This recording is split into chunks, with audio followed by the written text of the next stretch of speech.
Under towering canopies where sunlight struggles to penetrate, there are forests that even locals avoid, places where silence weighs heavily and shadows seem to shift with a will of their own. From Japan's mist-laden pines to India's dense bamboo thickets, each woodland preserves hidden histories, unexplained phenomena, and age-old rituals intertwined with untamed wildlife.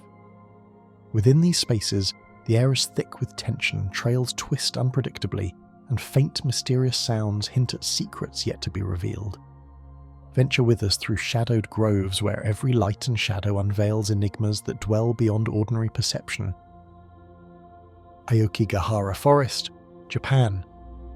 The land at the northwest base of Mount Fuji appears calm at first, shaped by ancient lava flows and sheltered beneath a vast canopy that blocks wind and sound alike. Light filters unevenly through dense foliage, creating a muted greenish twilight even at midday, while the ground absorbs footsteps with unusual softness. The terrain feels unfinished, as though the forest is still settling into place centuries after it formed. This is Aokigahara, a woodland long known to locals for reasons that extend far beyond its striking natural beauty, and spoken of with a careful restraint that suggests familiarity does not lessen unease. Geologically, the forest rests on hardened basalt created by Mount Fuji's eruption in the year 864, a fact that still shapes nearly every experience within it. The lava cooled into uneven ridges, caves and hollows that now lie hidden beneath moss and fallen leaves, making footing unpredictable even a few steps from marked paths. Tree roots spread across the surface rather than sinking deep, forming tangled networks that seem to grip anything passing through. Compasses have been known to behave erratically here, not through mystery, but because the volcanic rock beneath contains iron deposits that can interfere with magnetic readings. Despite these measurable explanations, Aokigahara's atmosphere has never been reduced to geology alone. For centuries, the forest has existed in Japanese folklore as a place associated with Aarey, restless spirits said to linger where death or abandonment occurred.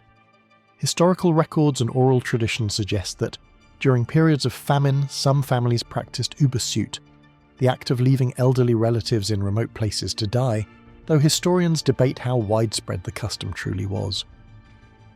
Whether practiced or only imagined, the belief embedded the forest with a reputation that endured long after such stories faded from daily life.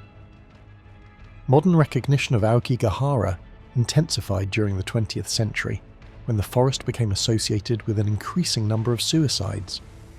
Japanese authorities began tracking deaths there in the 1950s, and annual counts were publicly released for decades, confirming that dozens of bodies were recovered each year before reporting practices changed in the early 2000s. Signs at trailheads now urge visitors to reconsider harmful thoughts and provide crisis resources, a quiet acknowledgement that the forest's reputation is not rooted in rumour alone. Yet even with these efforts, many locals avoid entering the deeper sections altogether. Silence is often the first thing noticed by those who walk beneath the trees. The density of the forest absorbs sound so effectively that wind, wildlife, and distant human activity seem to vanish within minutes. Birds are present but subdued, and the absence of undergrowth creates long corridors of visibility that feel simultaneously open and claustrophobic.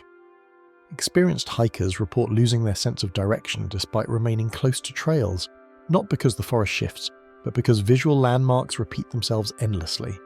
The effect can produce a subtle disorientation that grows stronger the longer one remains inside. Authorities have taken practical measures to address this, installing rope lines along certain trails to prevent visitors from wandering too far. These ropes are not decorative, nor are they symbolic, but their presence has taken on an unsettling meaning. Some lead away from paths and into denser growth, marking locations where individuals once left the trail and were later found, while others simply guide visitors back to safety. Rangers patrol the area regularly, yet even they acknowledge that certain zones feel resistant to prolonged human presence. Culturally, Aokigahara occupies a complicated place in Japanese society. It is not officially considered cursed, nor is it promoted as a place of fear, yet it is spoken of carefully in the media and conversation. Schools rarely organise excursions there, and tour groups tend to stay on designated routes, avoiding areas known for past recoveries. Filmmakers and writers who depict the forest often face criticism for sensationalism, reflecting a broader discomfort with transforming a real location of suffering into spectacle. The reluctance to enter is not enforced, but it is widely understood. Ecologically, the forest is unusually stable, with trees that grow slowly but persist for centuries due to the nutrient-poor volcanic soil. Moss blankets fallen trunks, preserving them rather than allowing rapid decay, which contributes to the impression that time behaves differently here. Ice caves formed from lava tubes maintain sub-zero temperatures year-round, and were once used to store ice for Edo period elites. These natural features attract researchers and visitors alike, yet most access them quickly and leave without lingering, as if instinctively aware of the forest's resistance to prolonged observation. Search and rescue operations within Aokigahara follow specific protocols shaped by decades of experience. Teams are trained to recognize signs of intentional disappearance, such as abandoned personal items placed neatly beside trees, a practice documented in multiple official reports. Despite advanced equipment and detailed mapping, recoveries are not always immediate, and some individuals are never found. This persistent uncertainty has reinforced local beliefs that the forest does not easily return what is taken into its interior, whether by choice or circumstance. For nearby residents, avoidance is rarely dramatic and seldom discussed openly. It is expressed instead through small decisions, such as choosing longer routes around the forest or discouraging children from exploring its edges. Elders speak of the place with familiarity but rarely detail, while younger generations inherit caution without explanation. The forest exists as a boundary rather than a destination, something acknowledged but not challenged. Even those who respect its natural importance tend to agree that certain landscapes demand distance. Aokigahara remains accessible, mapped, and studied, yet its deeper presence continues to resist full understanding. Facts explain the soil, the silence, and the disorientation, but they do not account for the weight many feel upon entering, nor the shared instinct to turn back before reaching the forest's heart. It is not a place sealed by law or legend, but one restrained by collective memory and lived experience. Beneath Mount Fuji's shadow, the trees stand unmoving, offering no reassurance to those who consider stepping further inside. Some paths within Aokigahara do not end abruptly, yet few who walk them feel certain they were ever meant to be followed all the way through. Hoia Baciu Forest. Mania. Some forests acquire reputations not through legend or decree, but through the quiet accumulation of accounts that refuse to align with one another. Reports contradict, observations overlap, and certainty erodes rather than sharpens with time. In western Romania, beyond the edges of Cluj-Napoca, one such place has absorbed decades of scrutiny without yielding clarity. Hoia Baciu Forest is not hidden or remote, yet it occupies an uneasy position between ordinary woodland and something persistently unsettled. What draws attention here is not danger announced in advance, but the repeated sense that normal expectations fail to apply once the trees close in. Long before tourists arrived with cameras and expectations, official attention was already turning toward a wooded area west of Cluj-Napoca for reasons that resisted simple explanation.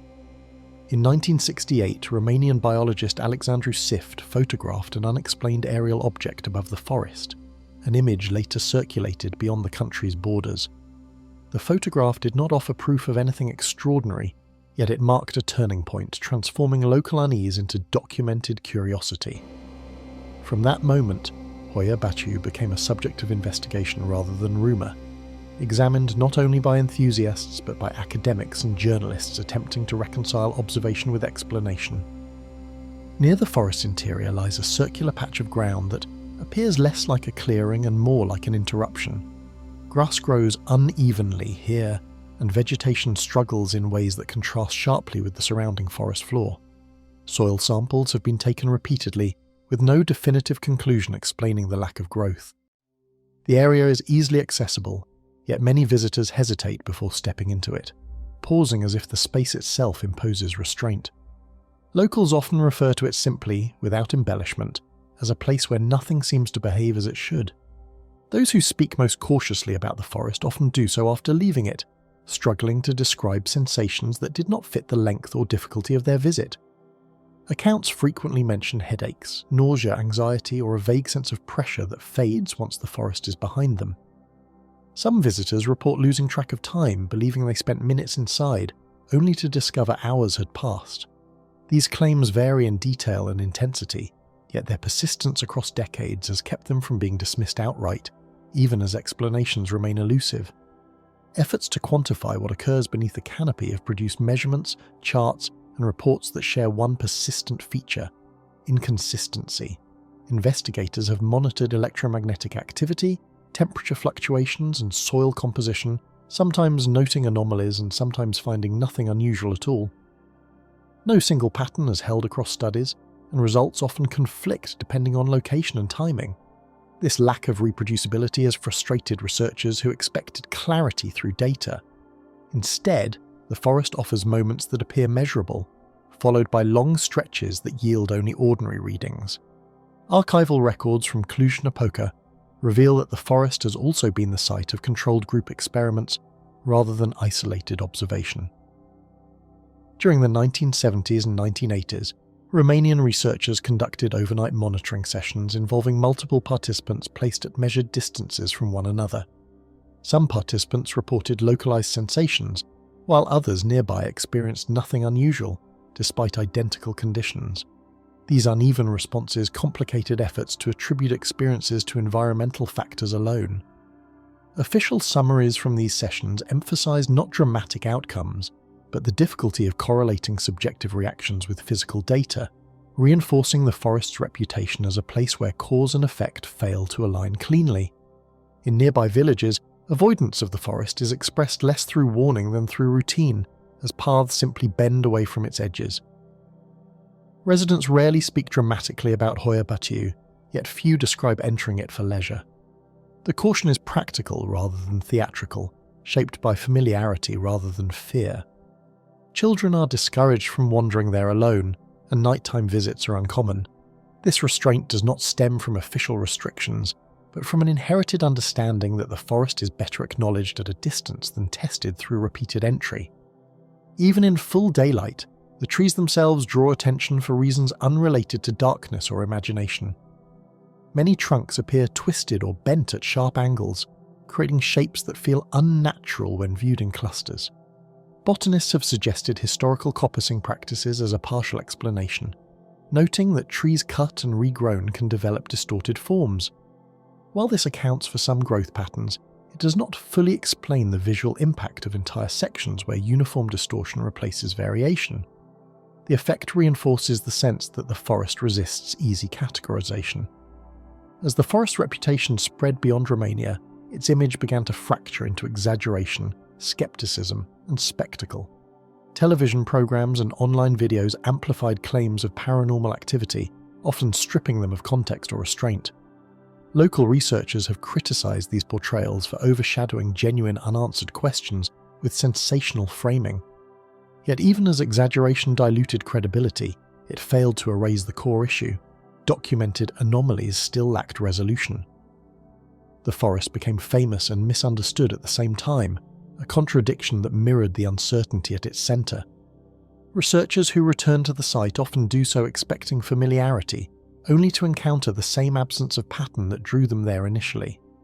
Repeat visits do not necessarily clarify earlier observations, and phenomena reported one year may be absent the next. This inconsistency has proven more unsettling than any singular event, as it denies both confirmation and dismissal. The forest does not escalate, nor does it retreat into normalcy. Instead, it maintains a steady refusal to align with expectation, frustrating those who seek closure through repetition. There is a point beyond which visitors tend to slow their pace, not because of terrain, but because something in the space ahead feels unresolved. Even skeptics describe an instinctive hesitation that emerges without conscious reasoning. It is not fear in the conventional sense, but a subtle resistance that influences movement and attention. People pause, listen, and often turn back without articulating why. The forest does not block entry, yet it seems to alter decision-making in ways that remain difficult to explain. What endures after decades of observation is not a singular phenomenon, but a refusal of the forest to settle into explanation. Hoia Baciu remains accessible, mapped, and studied, yet it resists resolution through data, testimony, or time. Its mystery is not maintained by secrecy, but by openness that yields no final answers. The forest stands as a reminder that investigation does not always lead to clarity, and that some places persist as questions rather than conclusions. Hoia Baciu does not announce itself as forbidden, yet many who reach its inner margins find themselves turning back without ever deciding to do so. Daring Woods, England. The first thing people mention is not what they saw, but what reached them through the trees before anything else did. Footsteps on fallen leaves, the rustle of wind through branches, or the faint murmur of voices at impossible distances can stir an immediate sense of unease. In Kent, England, a stretch of woodland known as Daring Woods has long been associated with such inexplicable auditory experiences. Observers note that sounds often appear to come from multiple directions at once, amplifying disorientation. Even brief moments of stillness are punctuated by subtle noises that refuse to settle into a clear source.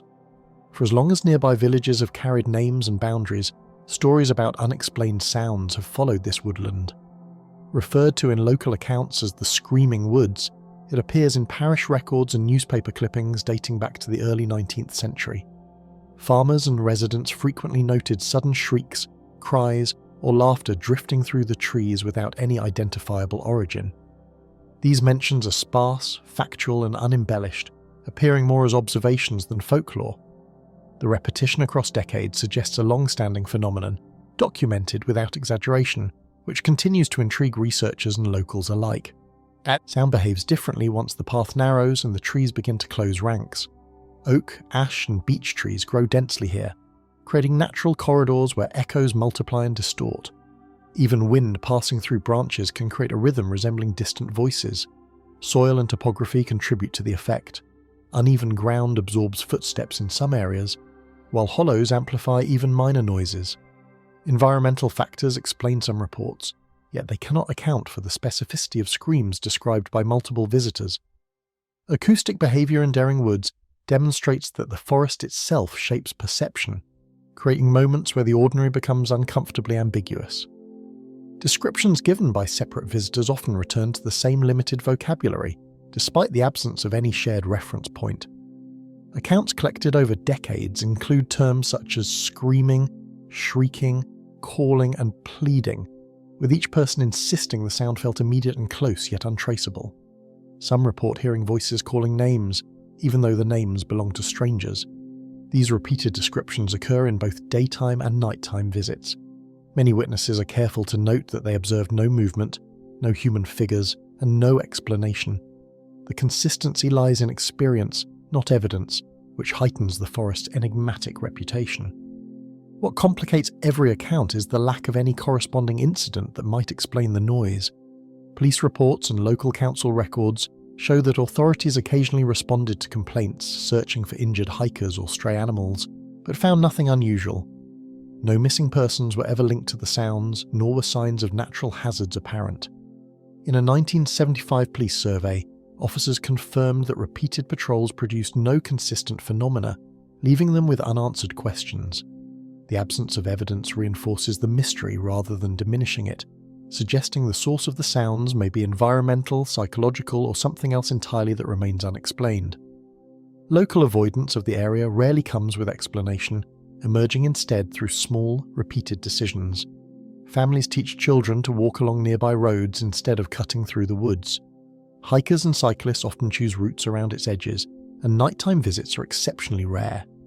Even skeptics admit a lingering unease when approaching after dark, a hesitation that seems inherited rather than explained.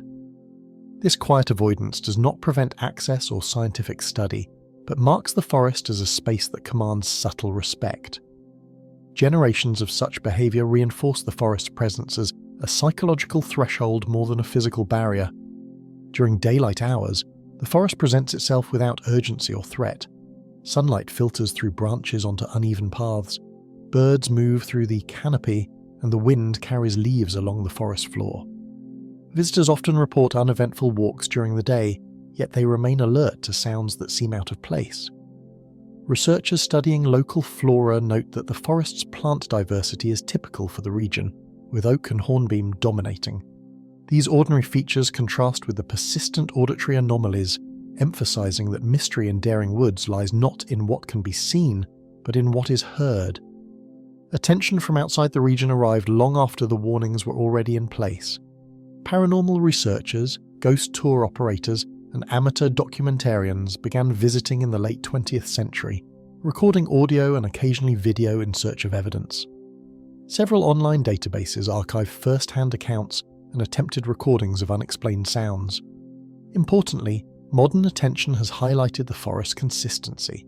Experiences continue to occur despite awareness and repeated observation. These studies reinforce that the phenomenon is neither new nor coincidental, even if its cause remains elusive, bridging historical accounts with contemporary interest. A sudden human-like sound triggers reactions that occur before thought has time to intervene.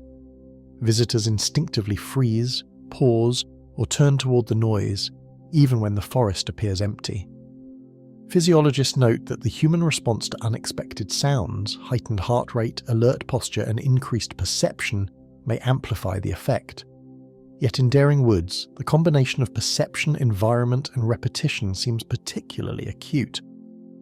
Multiple witnesses have described hearing a voice or scream in one area, while another visitor nearby heard nothing, underscoring the forest's capacity to manipulate perception and contribute to a sense of persistent uncertainty. Those who return more than once often remark on how little the woods appear to change. Seasonal shifts alter leaf cover and light angles, yet the paths, tree density, and even the locations where sounds seem most prevalent remain consistent. Visitors report the same pockets of auditory anomaly, suggesting that the forest's influence is tied to its structure rather than chance encounters. This continuity contrasts with the unpredictability of the sounds themselves, reinforcing the forest's enigmatic character. Repeated visits do not lessen the effect. Instead, they often heighten awareness, as anticipation becomes part of the experience itself. What keeps the forest from fading into anecdote is not escalation, but repetition without resolution. The phenomenon does not intensify with exposure, nor does it follow a predictable schedule. Sounds appear intermittently, maintaining a delicate balance between ordinary and inexplicable. Historians and local observers agree that the forest's reputation endures not because of fear alone, but because the pattern of human experience repeats steadily over decades. In Daring Woods, explanation and observation coexist uneasily, leaving the woodland defined as much by its unanswered questions as by its trees, trails, and quiet presence. Even on quiet days, Daring Woods gives the impression that something is listening closely enough to answer if called. Black Forest, Germany. Shadows stretch between towering firs and spruce, creating a dense, almost impenetrable canopy that has endured for centuries in the heart of southwestern Germany. The forest, known locally as the Schwarzwald, covers over 6,000 square kilometres of valleys, hills, and isolated plateaus, forming a labyrinth of trails and hidden clearings. Travellers passing through the region since medieval times have commented on its oppressive quiet and the way mist clings to trunks, making even familiar paths seem unfamiliar.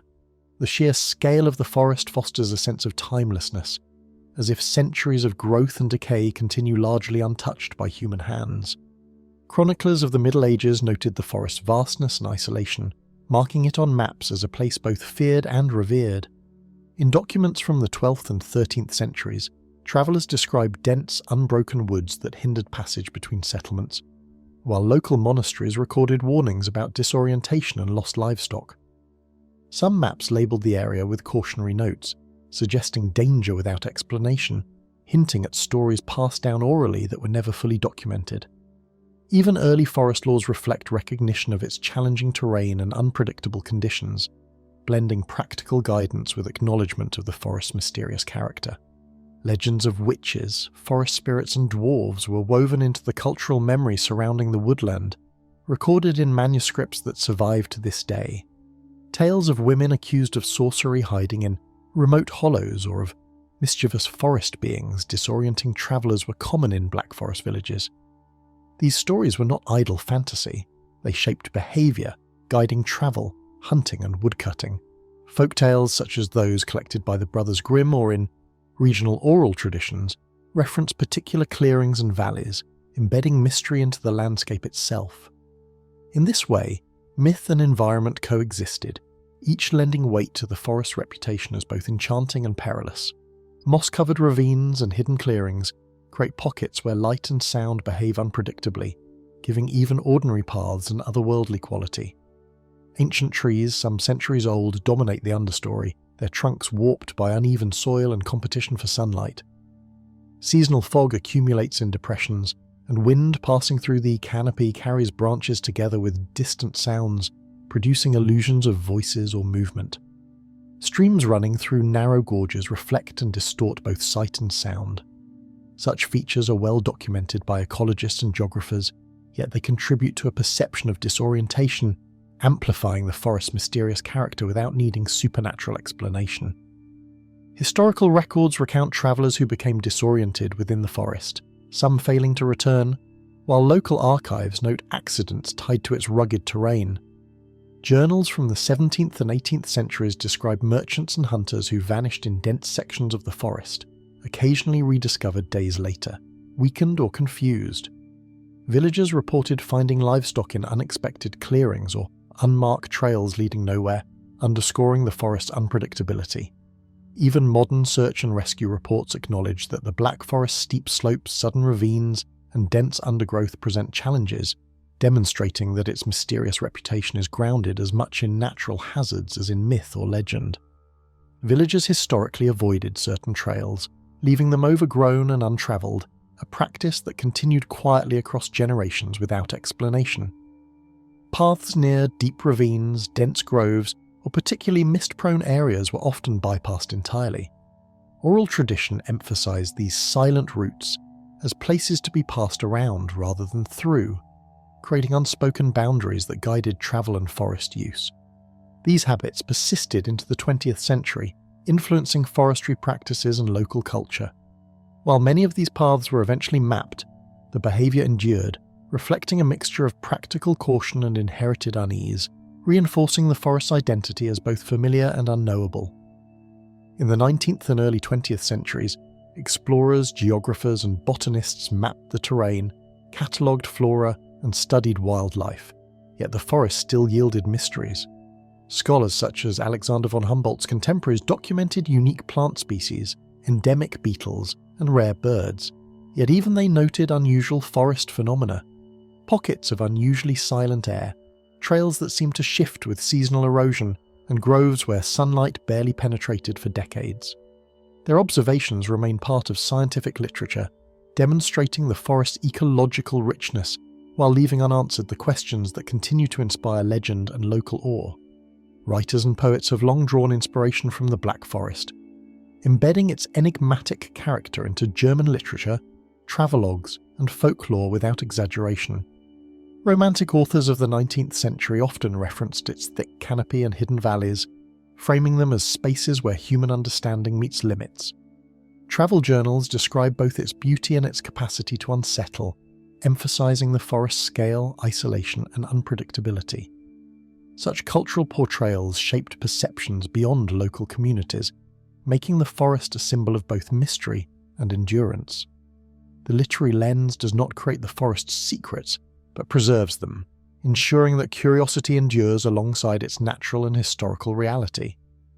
Fog drifts between trunks in the early morning, snow muffles sound in winter, and autumn light transforms the forest into shifting patterns of shadow, all of which alter perception.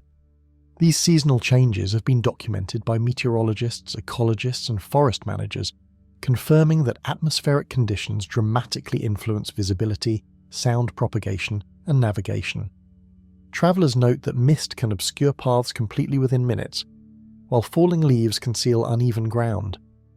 The combination of light, texture, and air density produces an almost cinematic experience, where familiar features seem strange. Such natural phenomena heighten both the forest's beauty and its capacity to unsettle visitors, reinforcing its enduring reputation as a place apart. Despite centuries of observation, some phenomena remain unresolved. Unusual sounds, rare wildlife sightings, and inexplicable patterns of tree growth continue to intrigue scientists and locals alike. Ornithologists occasionally report calls of birds that are difficult to identify, while botanists note trees growing in unexpected spirals or clumps that defy ordinary ecological patterns. Occasional reports of distant human-like voices or fleeting figures persist in folklore, though documentation is inconsistent. The forest, though thoroughly studied, continues to resist full comprehension, blending natural explanation with lingering uncertainty. Its anomalies are subtle, often missed by casual visitors, but persist enough to shape enduring narratives. The Black Forest endures as a place of layered history and silent complexity, where past and present coexist, and questions outnumber answers. Generations of villagers, travellers, writers and scientists have engaged with its trails, yet the forest continues to preserve hidden corners, lost paths and ecological quirks. Its mysteries are not the product of recent sensationalism, but a centuries-old interplay of environment, culture and memory.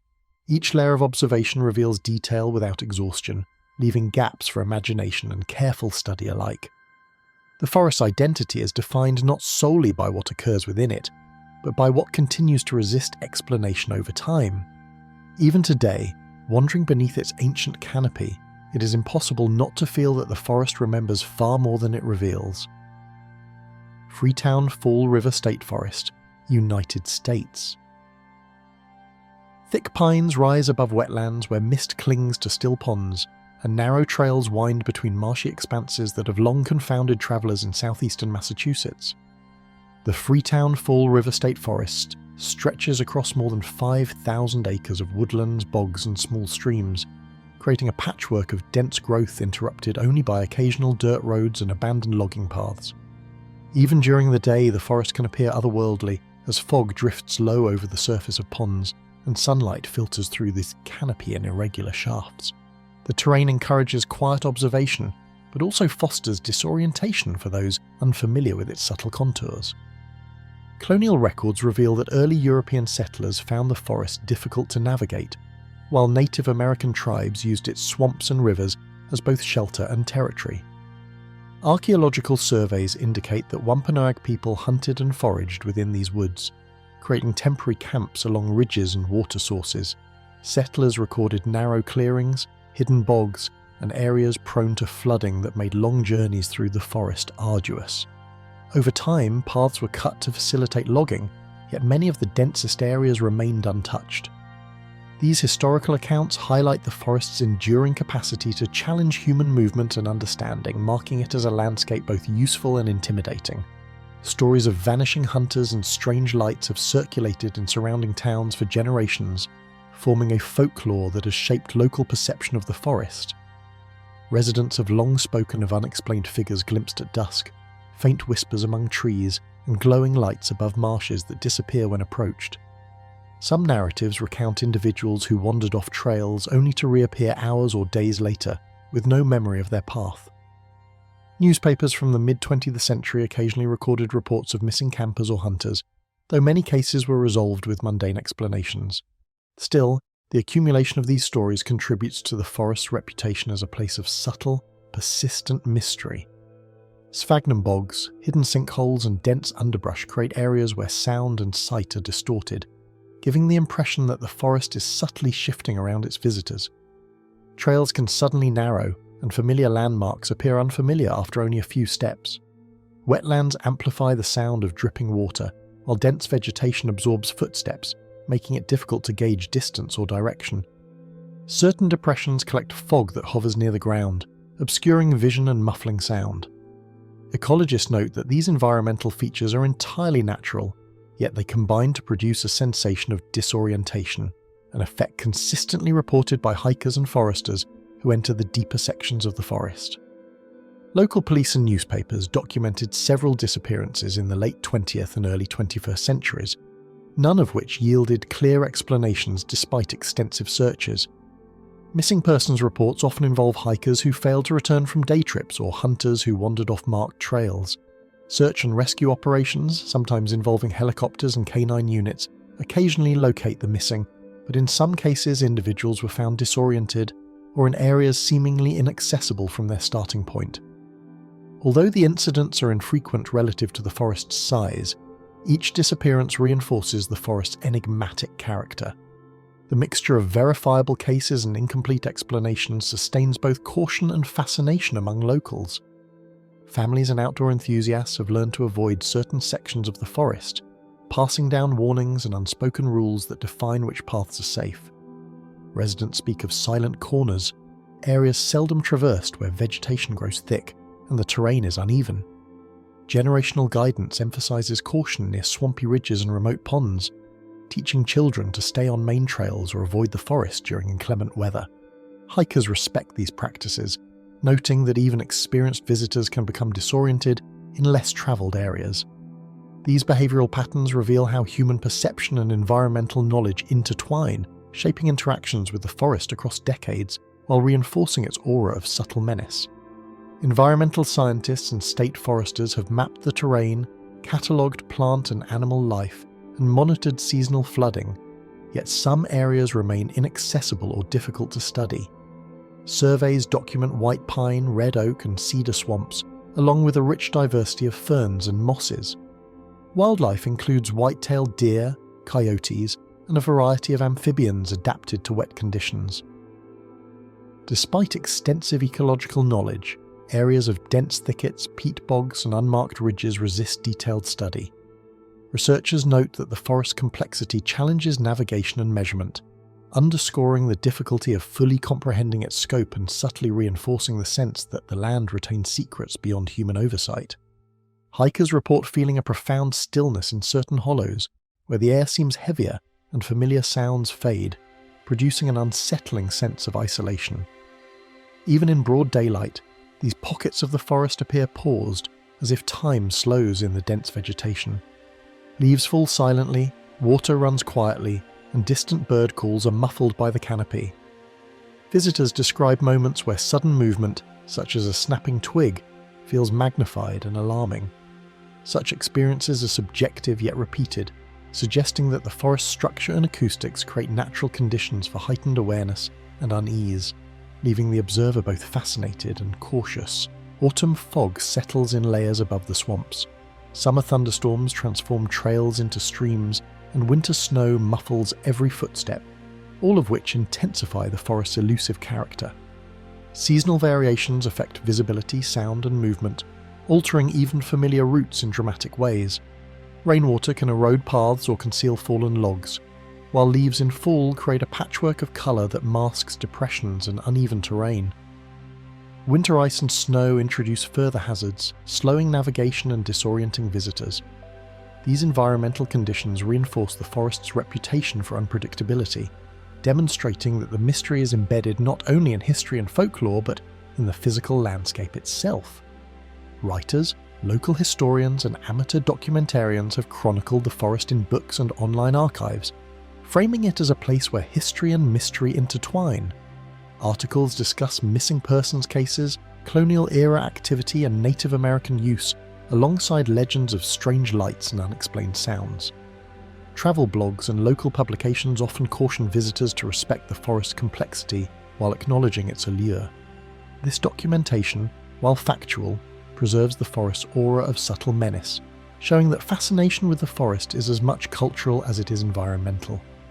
The forest continues to captivate attention across generations. The depths of Freetown Fall River State Forest continue to harbour unexplained mysteries, keeping even the most experienced explorers on edge, despite years of careful study. The combination of wetlands, dense vegetation, historical human use, and folklore creates an environment that challenges assumptions about orientation, perception, and predictability. Each visit, whether by hikers, scientists, or locals, reveals only fragments of the forest complexity, leaving gaps that feed stories and speculation. Its character endures because it resists total understanding, maintaining a tension between the known and the unknowable that defines its enduring mystery. Among its winding paths and shadowed wetlands, the forest holds memories that no map or story can fully reveal. Bois de Vincennes, outer sections, France. Beyond the manicured avenues and bustling promenades of Paris, the outer sections of the Bois de Vincennes extend in dense shadowed woodlands where sunlight struggles to penetrate the high canopy. Though the park is known for its lakes, trails, and recreational areas, the fringes remain markedly wilder, with narrow paths that wind unpredictably through thick undergrowth. Trees centuries old form tangled networks, and fallen leaves blanket the forest floor, muffling footsteps. Even during daylight, the air can feel damp and heavy, carrying a faint chill that contrasts with the city beyond.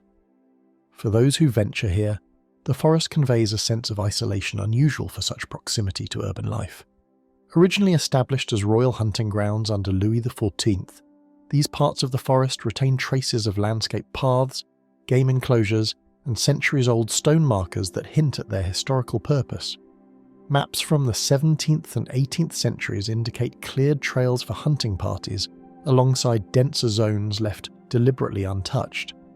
Records show that the monarchy intended these outer sections both for sport and secrecy, creating areas where the movements of the elite could be conducted privately. Archaeologists note that remnants of walls, boundary stones, and cleared glades persist, silently testifying to human intervention layered over natural growth. The juxtaposition of intentional design and wild expanses forms a subtle tension visible even today. Records from the 18th and 19th centuries describe duels, clandestine meetings, and wartime activity that took place in secluded clearings, lending the outer woods a history of secrecy and tension. Historical accounts mention rival nobles confronting one another on hidden paths, away from public scrutiny, and military scouts using dense portions of the forest during periods of conflict. Even informal gatherings, such as literary or philosophical discussions conducted outdoors, took advantage of the forest's privacy. While much of this activity is recorded in municipal archives and period newspapers, the physical traces remain minimal, contributing to the sense that these woods guard their secrets with quiet persistence, leaving the observer with a lingering unease. Misty glades are said to harbour the spirits of past duels and mysterious figures, their presence chronicled in eyewitness accounts and police files over decades. Residents speak of faint figures glimpsed through fog, unexplained sounds echoing between trees, or the sensation of being watched when moving along isolated paths. While skepticism is warranted, repeated reports over time create a persistent narrative in the local imagination. Folklorists have documented these stories in collections of Parisian tales, emphasizing how memory, historical knowledge, and environmental conditions merge to produce a mysterious atmosphere. The outer Bois de Vincennes thus carries an air of subtle, human-shaped haunting. Pools of water hidden among undergrowth, irregular terrain, and dense clusters of chestnut and oak trees create areas where visibility is minimal and sounds are distorted, heightening unease. Fallen branches, thick ferns, and low-hanging limbs obscure sightlines, while the forest floor rises and falls in unexpected undulations. Rain collects in shallow depressions, forming temporary ponds that reflect dappled sunlight, often misleading visitors about distance or direction. Natural acoustics amplify distant noises and absorb immediate sounds, producing an unusual sensory experience. Environmental surveys confirm that the combination of dense vegetation and irregular topography can disorient even experienced explorers, which partially explains why the outer woods maintain a reputation for elusiveness. Although the forest lies within the city, many Parisians choose to avoid its outer reaches, following local guidance to remain on main paths and away from hidden hollows.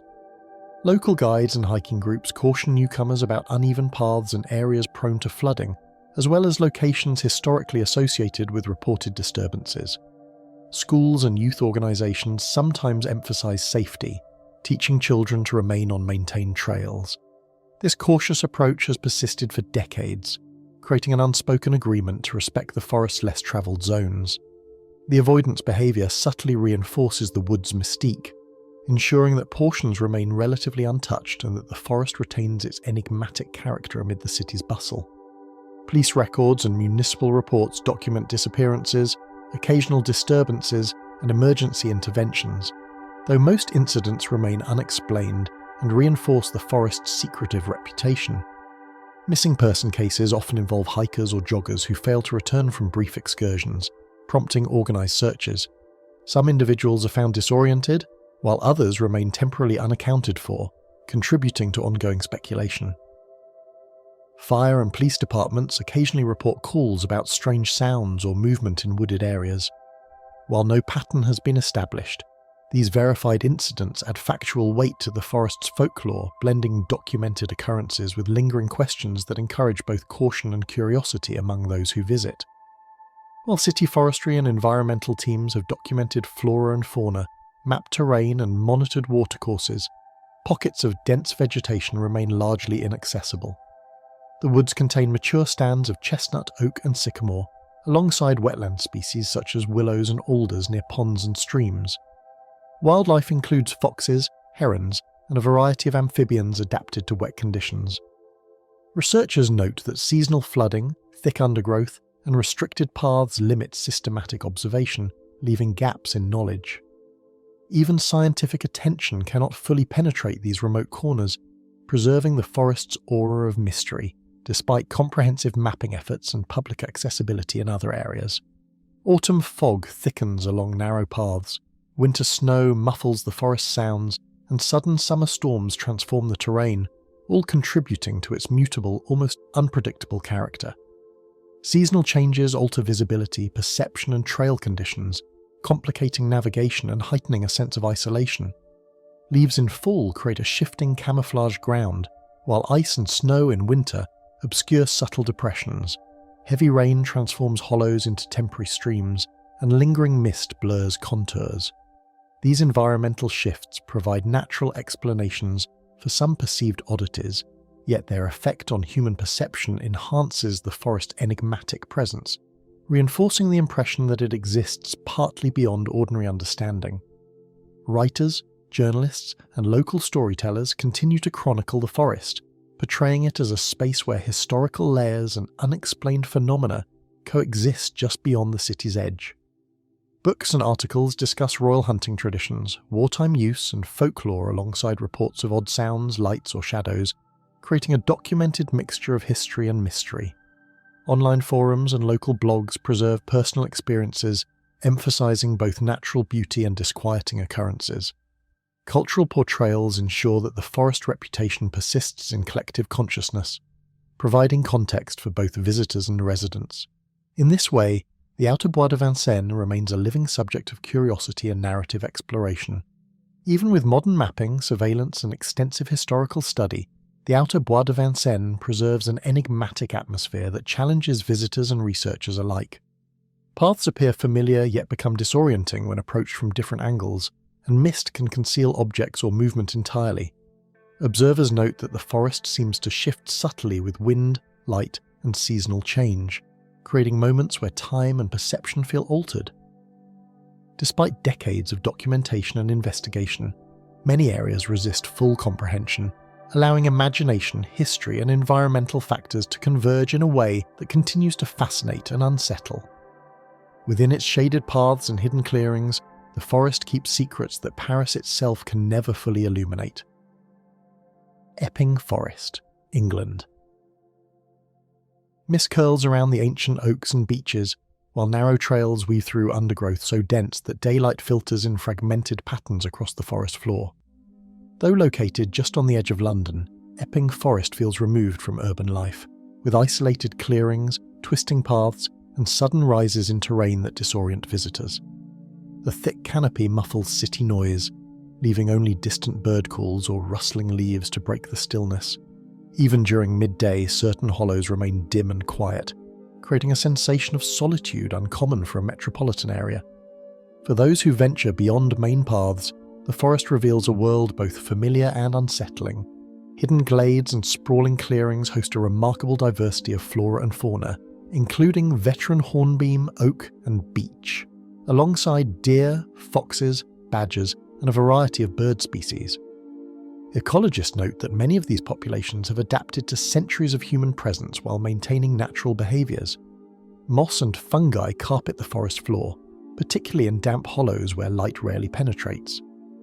Seasonal flowers emerge in spring, and small ponds collect rainfall, attracting amphibians. Despite extensive cataloguing, pockets of dense vegetation remain largely unobserved, offering refuge for wildlife and contributing to the forest's air of secrecy. Each walk feels different, shaped by subtle ecological shifts. Centuries-old regulations once governed who could gather timber, hunt game, or graze animals within the forest, leaving a lasting imprint on the landscape. Known as forest law, these rules created clearings, maintained trails, and limited access to certain areas for nobles and locals. Even after the laws became less strictly enforced, the vestiges of these decisions, stone markers, boundary posts, and deliberately cleared sections persist in the terrain. Historical surveys highlight how human intervention balanced preservation and use, creating a forest simultaneously shaped and constrained by law. The interplay between natural growth and centuries of management lends the forest a layered, enigmatic character.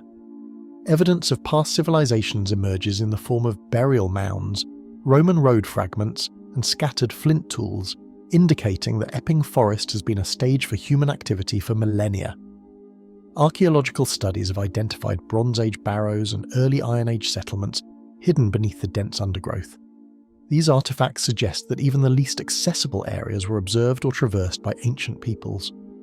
While the forest retains much of its natural appearance, such remnants hint at stories and movements long forgotten. The juxtaposition of deep-rooted vegetation with human-made structures creates an eerie tension, as if the land itself remembers and conceals its past. Tales of highwaymen, wandering figures, and unexplained lights have circulated among villagers and visitors for generations, blending folklore with recorded events. Night travellers historically reported encountering masked figures along obscure paths, while others claim to have seen faint moving lights in the misty hollows. Folklorists have documented these stories alongside accounts of sounds resembling distant footsteps or whispers, suggesting that the forest has long inspired a mixture of fear and fascination. Such accounts persist today, in part due to the forest's complexity and the challenge of navigating it at night, allowing legend and observation to merge into enduring mystery. Documented incidents from the 18th and 19th centuries include isolated disappearances, duels, and criminal activity, some resolved but others leaving minimal evidence. Local court records note cases of theft or conflict occurring deep within the woodland, often without witnesses aside from distant travellers. In certain instances, missing persons were later found disoriented, sometimes claiming to have wandered through areas that felt unnaturally vast or confusing. While not every event can be verified in modern terms, the cumulative weight of these historical occurrences adds a layer of verifiable intrigue, reminding visitors that Epping Forest has long been a backdrop for both human drama and unexplained circumstance. Modern visitors report subtle disorientation, abrupt silences, and fleeting sounds that appear to emanate from nowhere, reinforcing the forest's unpredictable character. Hikers frequently remark on paths that seem familiar one day and confusing the next, or encounters with wildlife that vanish almost instantly. Birdsong may cease suddenly, replaced by an uncanny quiet, or a clearing may appear where none was visible before. Even experienced naturalists note that the combination of dense undergrowth, variable light, and uneven terrain produces perceptual anomalies. These reports, while anecdotal, reflect consistent patterns, suggesting that the forest continues to challenge human understanding through its complexity and mutable environment. Seasonal floods, sudden fog, and dense vegetation make navigation treacherous, transforming familiar trails into nearly labyrinthine routes that test both memory and skill. Winter snow obscures small depressions and routes, while spring rains swell streams and form temporary pools. Fog, drifting between tall oaks and hornbeams, reduces visibility to mere meters, creating disorienting illusions of scale. In summer, overgrown ferns and brambles conceal the edges of paths, producing a sensation of wandering through uncharted territory. The forest's natural cycles create an ever-changing landscape that both conceals and reveals, reinforcing its mysterious reputation and its capacity to surprise those who attempt to penetrate its depths.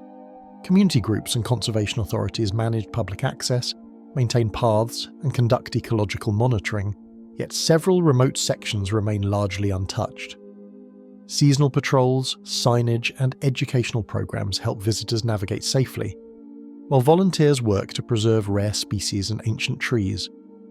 Despite these efforts, informal habits among locals, avoiding certain hollows, observing from trails, or entering only in daylight, ensure that parts of the forest remain effectively secluded. This balance between human intervention and voluntary avoidance preserves areas that are rarely disturbed, allowing the forest to maintain its aura of secrecy and the sense that it is larger and wilder than maps suggest. For generations, the forest has served as a source of inspiration for writers, historians, and filmmakers, intertwining its natural complexity with mysterious narratives. From Victorian literature describing misty clearings to contemporary accounts in urban media, the forest is portrayed as both a living ecosystem and a setting for human drama. Documentaries, novels, and photography emphasize contrasts between the forest's ancient growth and the encroaching city, highlighting its unique position as a natural enclave on London's edge. Such cultural attention keeps the forest's reputation alive in public imagination, drawing new visitors while sustaining the sense of an enigmatic, ever-shifting environment. Epping Forest, observed and recorded for centuries, continues to hold secluded, enigmatic areas that resist full comprehension. Trails can abruptly end at dense thickets, glades may vanish upon re-entry, and wildlife behaviour often defies expectations. Historical artefacts combined with ecological diversity create a landscape layered with time and perception. Visitors are reminded that the forest is not static but a dynamic space where natural cycles, human activity, and folklore intersect. This persistence of mystery, despite detailed maps and monitoring, ensures that each exploration carries the potential for surprise, uncertainty, and the subtle thrill of the unknown. Amid twisting trails and ancient trees, the forest holds secrets that only those who venture deep can begin to sense. The suicide forest of Pokaini, Latvia. A cold wind drifts through towering pines and spruce, carrying a silence that seems to press against every step in Pokaini forest. Nestled in Latvia's northern expanse, the forest stretches over dense, seemingly endless tracts of woodland that feel removed from human habitation. Even on clear days, the thick canopy filters sunlight into muted patterns, creating shadowed corridors that obscure familiar landmarks. Paths twist unpredictably, and deep hollows filled with moss and fallen needles render the forest simultaneously inviting and forbidding. For those who enter unaware, the isolation is immediate, as if the forest itself recognizes intrusions and insists on solitude. Moss-covered soil and secret bogs beneath the thick canopy create perilous footing, with scattered undergrowth hiding foxes, hares, and sometimes a moose. Seasonal floods fill depressions with stagnant water, forming pools that reflect distorted images of the surrounding trees. Fungi cluster around rotting stumps, releasing faint scents that mingle with the damp pine. Birdsong punctuates the quiet but often ceases abruptly, enhancing the sense of unpredictability. Researchers have noted that even during mild weather, the forest floor remains unstable, making each step a test of attentiveness. These natural conditions reinforce Pokaini's reputation as a place where the ordinary can suddenly feel unfamiliar. Shifts in land ownership, wartime activity, and collective memory over centuries have shaped both access to and perception of the forest. During the 19th century, portions were used for logging and hunting, yet remote sections remained untouched by human hands. Folklore tied to local pagan rituals and seasonal rites imbued the forest with a sense of sacred mystery. Over time, these traditions merged with stories of tragedy, forming a layered cultural context that continues to inform how locals approach Pokaini. The combination of historical use and societal perception has made the forest an enduring locus of caution and intrigue. Confirmed through police reports and historical records, a series of disappearances and tragic deaths underscores Pokaini Forest's reputation for danger. Though the precise number of incidents is difficult to confirm, cases ranging from hikers lost in dense fog to individuals entering alone and failing to return are documented in municipal archives. Emergency response teams occasionally find people disoriented or injured, emphasizing the forest's unpredictability. While media coverage has sometimes sensationalized events, official records substantiate that Pokaini is more than a backdrop for myth. It is a woodland where real dangers exist alongside its enigmatic reputation. Local folklore speaks of restless spirits, strange lights, and whispered voices, blending myth with the very real fear embedded in the forest's reputation. Elders recount sightings of flickering orbs hovering near bogs and mist-shrouded glades, while tales describe hearing faint calls or laughter with no apparent source. Such stories have persisted for generations, passed orally and occasionally recorded in local chronicles. Scholars of Latvian culture suggest these narratives reflect a combination of psychological projection and cultural memory, where the forest becomes a canvas for both collective fear and the imagination, sustaining an aura that lingers long after dark. Recent hikers and emergency personnel describe a disorienting quiet, sudden mists and eerie sensations that persist even on clear days, reinforcing the forest's foreboding character. Some report sudden changes in light or temperature, while others note a sensation of being observed despite the absence of visible figures. Wildlife may vanish without warning, leaving unnerving silence in its wake. Experienced guides caution that these perceptions are influenced by the forest's scale and isolation, yet the consistency of reports suggests that Pokaini elicits reactions beyond ordinary fear. The environment itself, its fog, dense trees and uneven terrain, amplifies subtle stimuli into unsettling experiences. Psychologists and sociologists studying the area note that isolation, dense vegetation, and cultural narratives contribute to the forest's enduring association with tragedy. Observers argue that individuals who enter alone or with pre-existing anxiety are particularly susceptible to disorientation or panic. The forest's reputation feeds back into visitor behaviour, creating self-reinforcing patterns of caution and apprehension. Research also notes that communal memory, shaped by decades of reported incidents, plays a significant role in maintaining the forest's perception as a site of danger. In this way, human psychology interacts with physical space, creating a complex environment where perception and reality intersect. Certain trails are made nearly impassable by seasonal floods and hidden bogs, while irregular terrain and thick undergrowth obscure landmarks, intensifying the sense of seclusion. Winter snow covers depressions and roots, increasing the risk of falls, while spring thaw produces soft ground that can swallow boots. Fog often drifts unpredictably, reducing visibility to a few meters and giving familiar trails an unfamiliar appearance. Even experienced locals avoid certain sections during adverse weather, understanding that environmental conditions transform the forest into a labyrinth of shifting hazards. These natural features, coupled with the forest's cultural weight, deepen its reputation as both dangerous and mysterious. Authorities and local communities maintain restricted access zones, signage, and public warnings, yet informal practices ensure that some areas remain sparsely visited. Rangers conduct occasional patrols, and educational programs warn visitors of natural hazards and historical incidents. However, locals often avoid certain glades or approach the forest only during daylight, preserving sections where few outsiders tread. Conservation efforts focus on balancing ecological preservation with public safety, but the forest's dense structure and natural obstacles inherently limit monitoring. This combination of official oversight and voluntary avoidance leaves Pokaini largely autonomous, sustaining its eerie atmosphere and reinforcing the sense that it is a woodland apart. In books, articles, and visual media, the forest is depicted repeatedly, as artists, writers, and journalists fuse facts with evocative storytelling.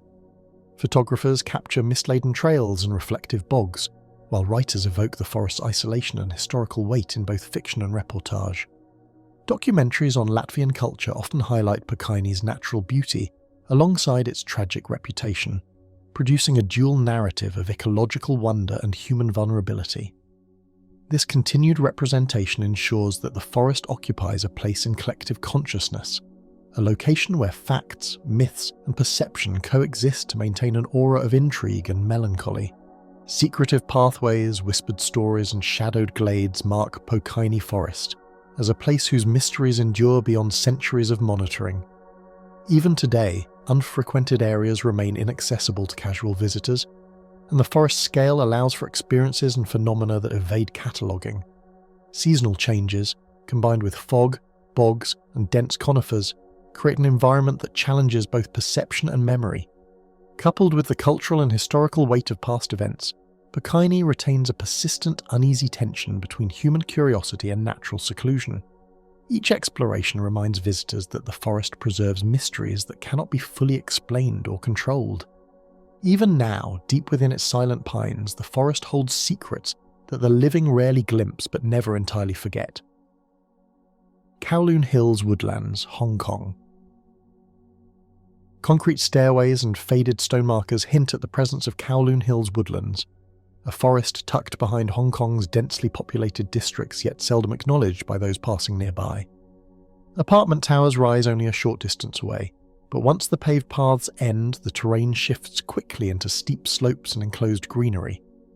The contrast between urban density and woodland isolation is immediate. Locals often describe the hills as a boundary rather than a destination, a place seen from windows but rarely entered. That reluctance has shaped how the forest is perceived, creating a quiet separation between daily life and what lies beyond the last stairway. Rising sharply from surrounding neighbourhoods, the hills form a rugged spine of narrow ridgelines, steep inclines, and sudden drop-offs that define movement within the woodland. Trails follow the contours of the land rather than cutting through it, forcing hikers into winding routes that obscure orientation. The slopes are uneven, with loose soil and exposed rock shaped by erosion and seasonal rain. Subtropical vegetation grows quickly in this terrain, narrowing paths within weeks if left unattended. Even short distances can feel extended, as elevation changes distort perspective and make familiar landmarks disappear behind dense growth and shifting terrain. Scattered remnants of abandoned villages, stone retaining walls, and old footpaths reveal that the hills were once lived in, cultivated, and routinely traversed. Historical records indicate that farming communities occupied parts of the hills before urban expansion made sustained settlement difficult. As development intensified below, residents gradually relocated, leaving behind foundations, terraces, and ancestral markers now partially obscured by vegetation. These traces are not marked for visitors, appearing suddenly along trails or beneath tangled growth. Their presence suggests continuity rather than abandonment, reinforcing the sense that the forest absorbed human history rather than erasing it. Search and rescue records and local news reports document hikers who became stranded, injured, or disoriented in the wooded slopes, often within short distances of residential areas. Emergency responders note that steep gradients and dense cover complicate recovery efforts, particularly when visibility is limited by terrain. Some incidents involve experienced hikers who underestimated the difficulty of navigation or the rapid changes in trail conditions. While most cases are resolved, the frequency of calls underscores how quickly familiarity fades once paths narrow and signage disappears. The forest's proximity to the city contrasts sharply with the challenges it presents. Among long-time residents, the hills are associated with warnings rather than invitations, reinforced by stories passed quietly between families and hiking groups. These accounts rarely rely on dramatic claims, instead emphasizing caution, avoidance, and respect for certain areas. Some families discourage solitary visits, while others advise against entering after late afternoon. Cultural attitudes toward landscape and balance influence these perspectives, blending practical concerns with inherited beliefs.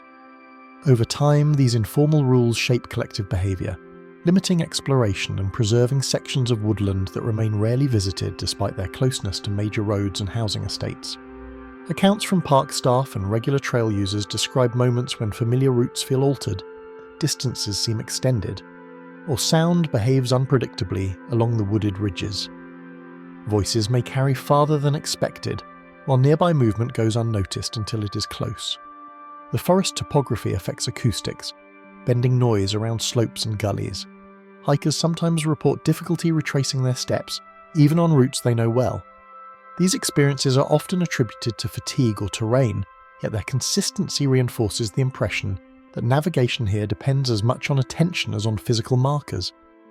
In analyses of urban adjacent landscapes, researchers observe that closeness to dense populations heightens psychological reactions to isolation, especially where boundaries are obscured. In the Kowloon Hills, the knowledge that the city is nearby contrasts with the absence of visible reference points, heightening disorientation. Studies on spatial perception suggest that steep terrain and enclosed vegetation disrupt distance judgment and memory. This effect may explain why visitors underestimate the time and effort required to exit the forest. The hills function as a psychological threshold, where urban expectations no longer apply and uncertainty quietly takes their place. Dense bamboo clusters, exposed roots, and concealed streambeds complicate movement through the forest, turning short excursions into physically demanding undertakings. Seasonal rain increases erosion, loosening soil and reshaping paths without warning. Small watercourses cut across trails, sometimes hidden beneath leaves and debris. Wildlife movement further alters ground conditions, creating uneven surfaces that challenge footing. These natural factors do not announce themselves. They accumulate gradually, transforming terrain over time. The result is a landscape that resists predictability, where planning offers limited assurance once established paths give way to informal routes.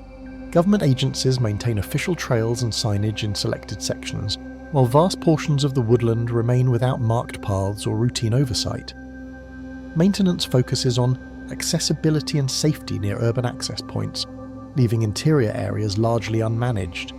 This approach preserves ecological balance but also reinforces the forest's uneven familiarity. Volunteers occasionally clear growth along known routes, yet many sections are intentionally left untouched. The absence of comprehensive mapping contributes to the sense that parts of the hills exist outside routine monitoring, sustained more by avoidance than by active control. The hills frequently appear in documentaries, photography projects, and online discussions that frame them as an overlooked counterpoint to Hong Kong's vertical skyline. Images emphasize their closeness to high-rise districts while highlighting their visual separation from city life. Writers often describe the woodland as a margin space, neither fully urban nor truly remote.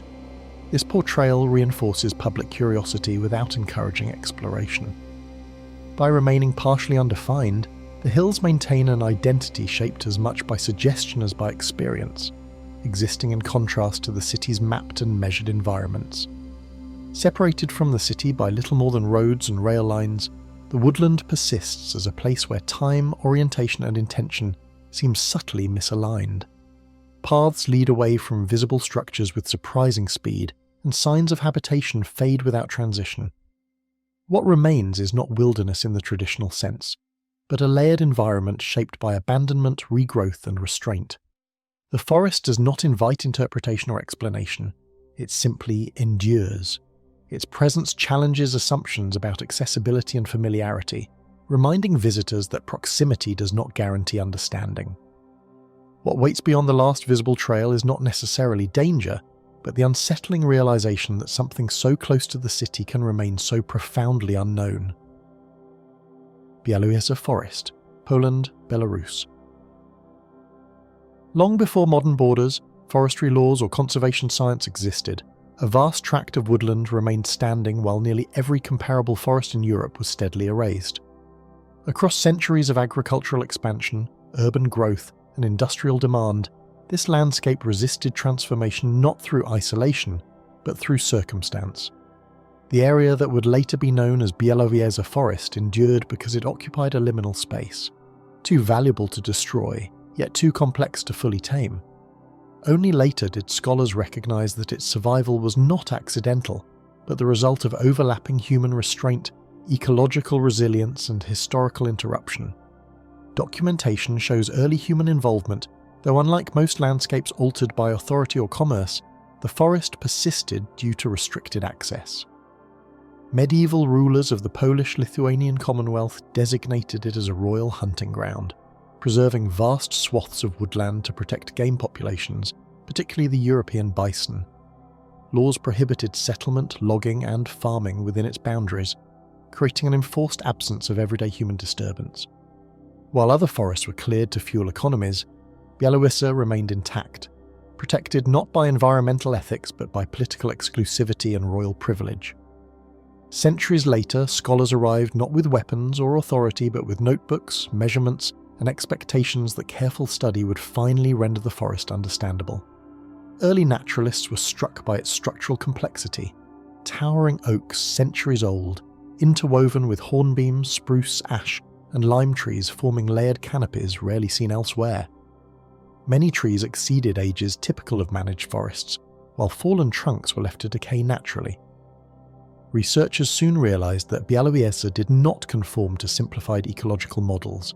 Instead, it revealed interactions unfolding across timescales longer than a human lifespan. A political line now cuts through this woodland, dividing Bialowieza into two administrations while leaving its biological systems indifferent to the border imposed upon them. Following World War II, The forest was split between Poland and the Soviet Union, later Belarus, creating two parallel approaches to conservation within a single ecosystem. Wolves, lynx, bison, and birds continued to move freely across the boundary, while policies governing logging, tourism, and research diverged. This division transformed Bialowieza into an unintended experiment, where politics and ecology coexist without alignment. Management philosophies diverge sharply on either side, producing a rare experiment in which one continuous ecosystem is treated as though it were two separate forests. The Polish section became a national park emphasizing non-intervention, while the surrounding areas allowed limited logging under regulated frameworks. In Belarus, stricter controls restricted public access across large zones. These contrasting strategies revealed how policy shapes perception. One side framed the forest as a living archive to be observed, the other as a protected reserve to be controlled. Neither approach fully captured the forest's dynamic nature. Dead trees were never cleared here in the way they were elsewhere, allowing decay itself to become one of the forest's most important and least predictable forces. Fallen trunks support fungi, insects, and microorganisms that sustain entire food webs, while hollowed trees provide nesting sites for birds and mammals. This abundance of deadwood, rare in managed forests, contributes to biodiversity levels unmatched across much of Europe. Yet it also complicates human understanding as decay resists classification, blurring distinctions between growth and collapse, life and dissolution. Movement through the interior reveals how density, canopy height, and layered growth subtly alter perception without ever announcing themselves as unusual. Paths narrow unexpectedly, light shifts without warning, and distances become difficult to judge among repeating patterns of trunks and undergrowth. Orientation relies less on landmarks than on intuition, which often proves unreliable. Researchers note that even experienced guides miscalculate direction within undisturbed sections. This disorientation is not theatrical but cumulative, emerging from the forest's refusal to prioritize human movement or visibility. Long-term research plots were established with the assumption that time would eventually resolve uncertainty, yet decades of observation have yielded complexity rather than closure. Population cycles fluctuate irregularly, tree mortality resists prediction, and species interactions shift with subtle climatic variations. Even the European bison, once nearly extinct and reintroduced through careful breeding programs, displays behaviors that challenge expectations. Bialowieza demonstrates that longevity does not equal stability. Instead, extended observation reveals how unpredictability itself becomes a defining ecological trait. Notably, absent from Bialowieza are the dramatic legends that cling to other ancient forests, leaving behind a quieter unease rooted in what never seems to happen. There are no dominant myths of curses or apparitions tied to specific groves, no singular event anchoring its reputation. Instead, its strangeness emerges from continuity. The fact that processes unfolding here resemble those of prehistoric Europe. Visitors encounter a place that does not perform mystery, but sustains it through endurance, offering no narrative resolution beyond ongoing existence. Protection does not render the forest static, as every attempt to hold it in a fixed state collides with processes that resist stability. Storms reshape canopy gaps, insects alter species balance, and climate trends introduce unfamiliar pressures. Debates continue over intervention versus restraint, particularly as bark beetle outbreaks challenge public understanding of forest health. In Bialowieza, decay is not failure, and change is not damage. Yet conveying this complexity beyond scientific circles remains an unresolved challenge. The lingering uncertainty lies not in whether the forest has been mapped or catalogued, but in whether a living system of this kind is truly knowable. Bialowieza resists reduction to data points or visual summaries, demanding patience rather than conclusions. Its value lies not in secrets waiting to be uncovered, but in the reminder that some systems persist beyond explanation, shaped by forces that neither seek attention nor require interpretation to continue. In a landscape studied longer than most civilizations have endured, the most persistent feature of Bialowieza may be the way it continues, patiently and unchanged, beyond every attempt to define it. Wistman's Wood, England. Nestled on Dartmoor's exposed uplands, a small copse of twisted oaks endures where surrounding landscapes have long been reshaped by human hands. Unlike the managed woodlands elsewhere in England, this patch of forest persists in relative isolation, its boundaries determined by elevation, wind exposure, and rocky soil rather than fences or markers. Visitors approaching from lower moors notice how abruptly the trees appear, almost clinging to the land, their dwarf forms spreading across the granite slopes. The forest is not vast, yet its density and irregularity create a sense of enclosure, a natural pocket seemingly removed from ordinary time. The forest's isolation has been as decisive in its preservation as any protective law, its elevation and thin soils deterring agriculture and timber extraction for centuries. Historical surveys reveal little evidence of settlement within its boundaries, and grazing was limited to the surrounding moorland. Even local inhabitants historically regarded it as marginal land, unsuitable for cultivation or construction. Its inaccessibility, combined with harsh growing conditions, created a natural sanctuary where trees could mature undisturbed. The constraints of topography and climate have become a silent conservation force, preserving both flora and the forest's original character across generations. Dwarf oak trees dominate the canopy, their gnarled forms a testament to relentless wind, sparse nutrients, and climatic strain that have stunted growth over hundreds of years. Branches twist unpredictably, often growing horizontally or downward, while trunks remain thick yet compressed, forming intricate wind-sculpted patterns. Despite their small stature, the oak's longevity is remarkable. Some exceed several centuries in age.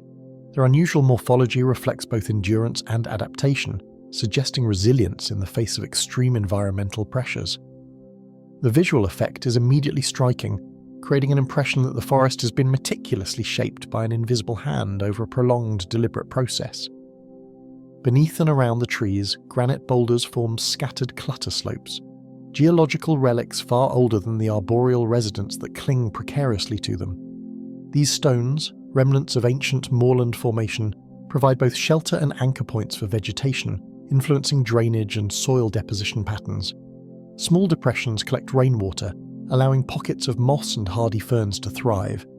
The interplay between rock and tree is a slow-motion choreography in which growth and erosion act simultaneously over centuries. Visitors often remark on the forest's sculptural qualities, a combination of living and inert elements that communicates a sense of permanence despite the fragile forms inhabiting it. Lichens and mosses blanket stone and soil alike, thriving in conditions too harsh for most vascular plants, quietly documenting centuries of atmospheric stability. Their variety and abundance provide subtle signals of air purity and moisture retention, indicators rarely found in more disturbed woodlands. Researchers studying these organisms find that species composition is unusually consistent across the site, reflecting the forest's long-term ecological equilibrium. The ground's textured surface becomes a living map of temporal continuity, where the slow accumulation of biomass creates both aesthetic intrigue and scientific insight, revealing processes that operate far beyond a human lifespan. Human presence is fleeting, restricted to walkers and occasional researchers, and its absence has allowed the forest's slow, natural processes to dominate without interference. Historical records indicate only minimal grazing and occasional timber extraction on the periphery, leaving the forest's interior largely untouched. Modern visitors experience a subtle disconnect from the surrounding moorland, as though entering a space governed by its own rules. Every fallen branch, every lichen-covered stone demonstrates autonomy over centuries, preserving patterns that would be erased elsewhere.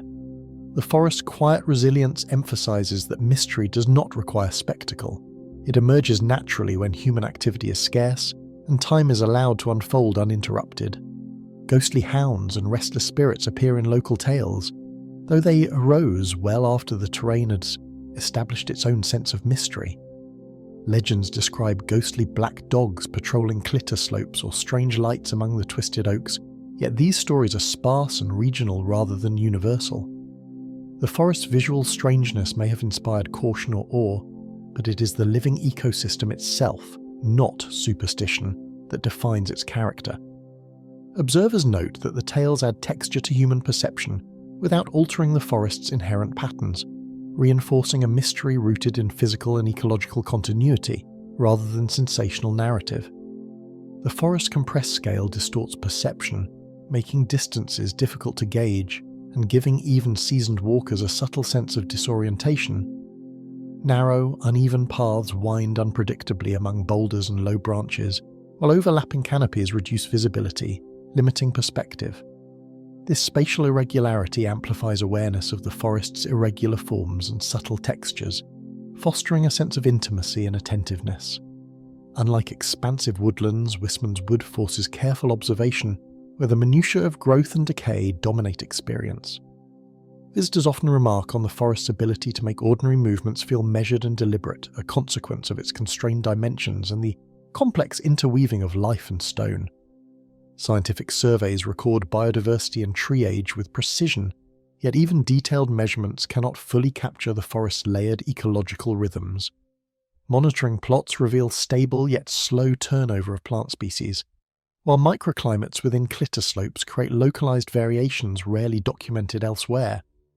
Studies of invertebrates, fungi and mosses show unusually high richness given the forest's modest size, emphasizing that biodiversity does not necessarily correlate with scale. Despite decades of research, patterns of regeneration, decay, and interspecies interaction remain partly inscrutable.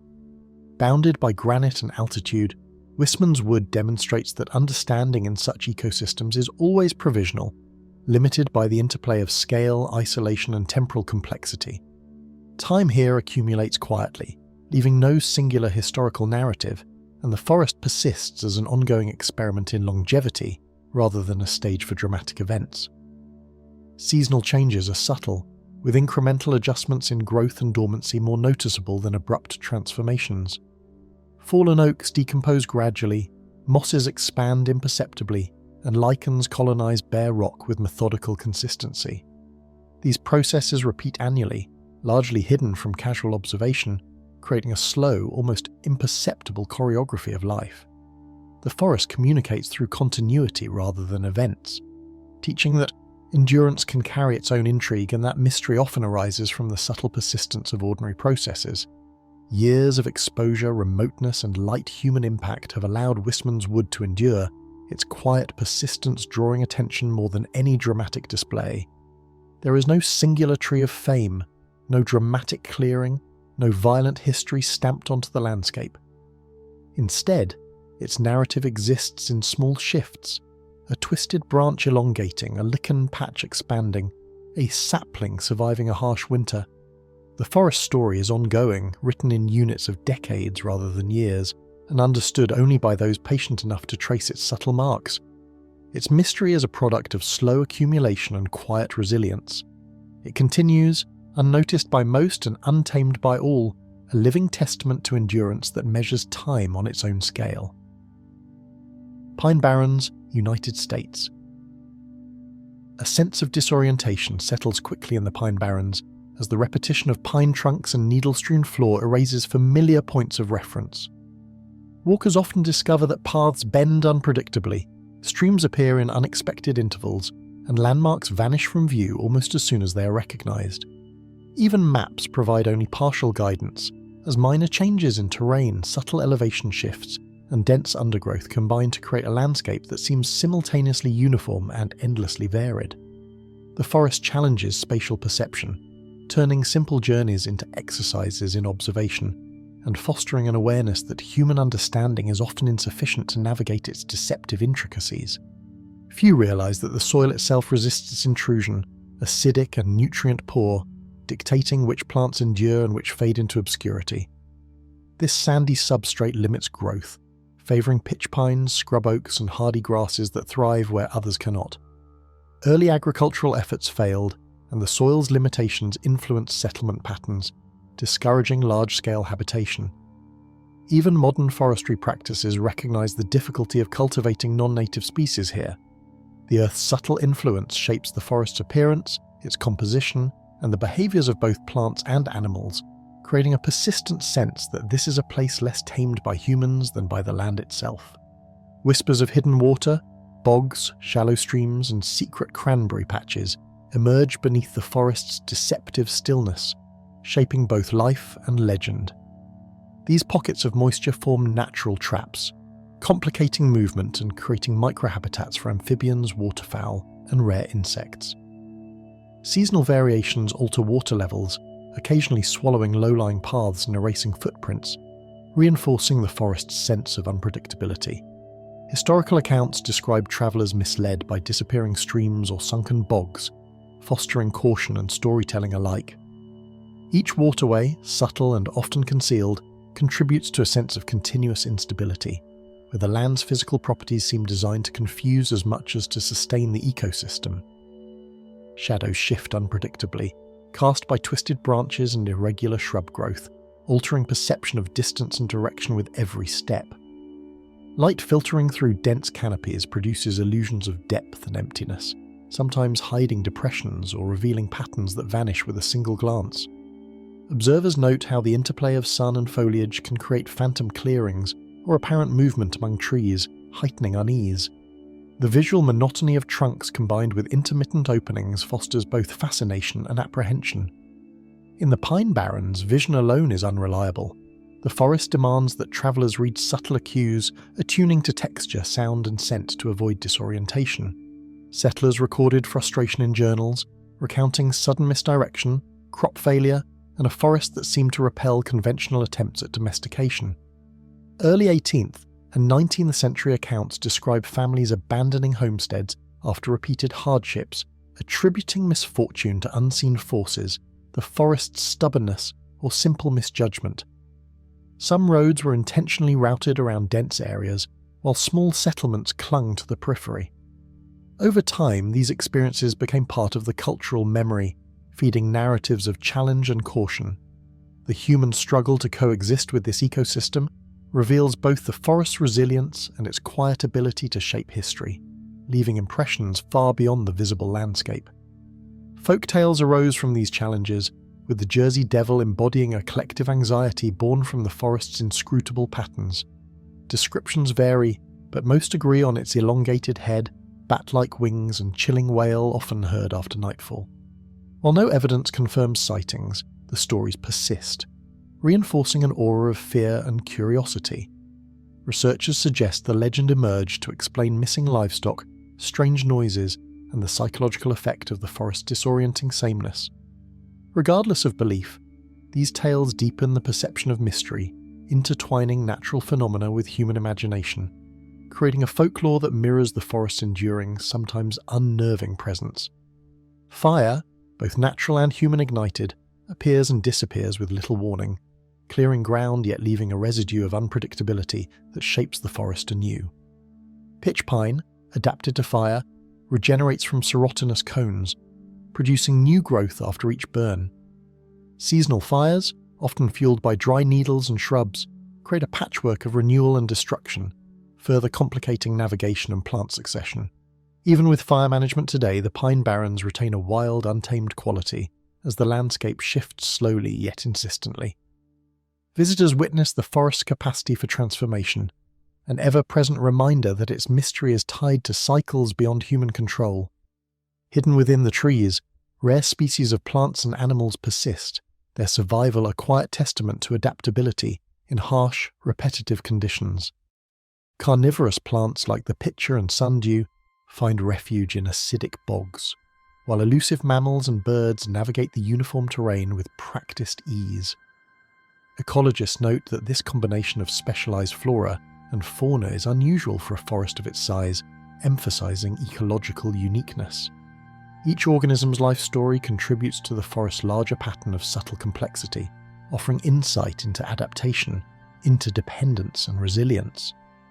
Mystery arises not from spectacle but from the delicate balance sustaining life in such a demanding environment. Even experienced guides note how subtly the forest manipulates perception, creating mirrored patterns and indistinct trails that test attention and resolve. Travellers can pass the same spot multiple times without recognition, while landmarks fade or appear duplicated across miles of uniform pines. The psychological impact is profound. Repeated visual cues without context lead to misjudged directions and heightened caution. Study of human cognition here reveals how environments can shape experience, influence memory, and amplify anxiety. In the Pine Barrens, mastery of space depends not on brute orientation, but on attentive observation, reinforcing the forest's enduring ability to confound and challenge.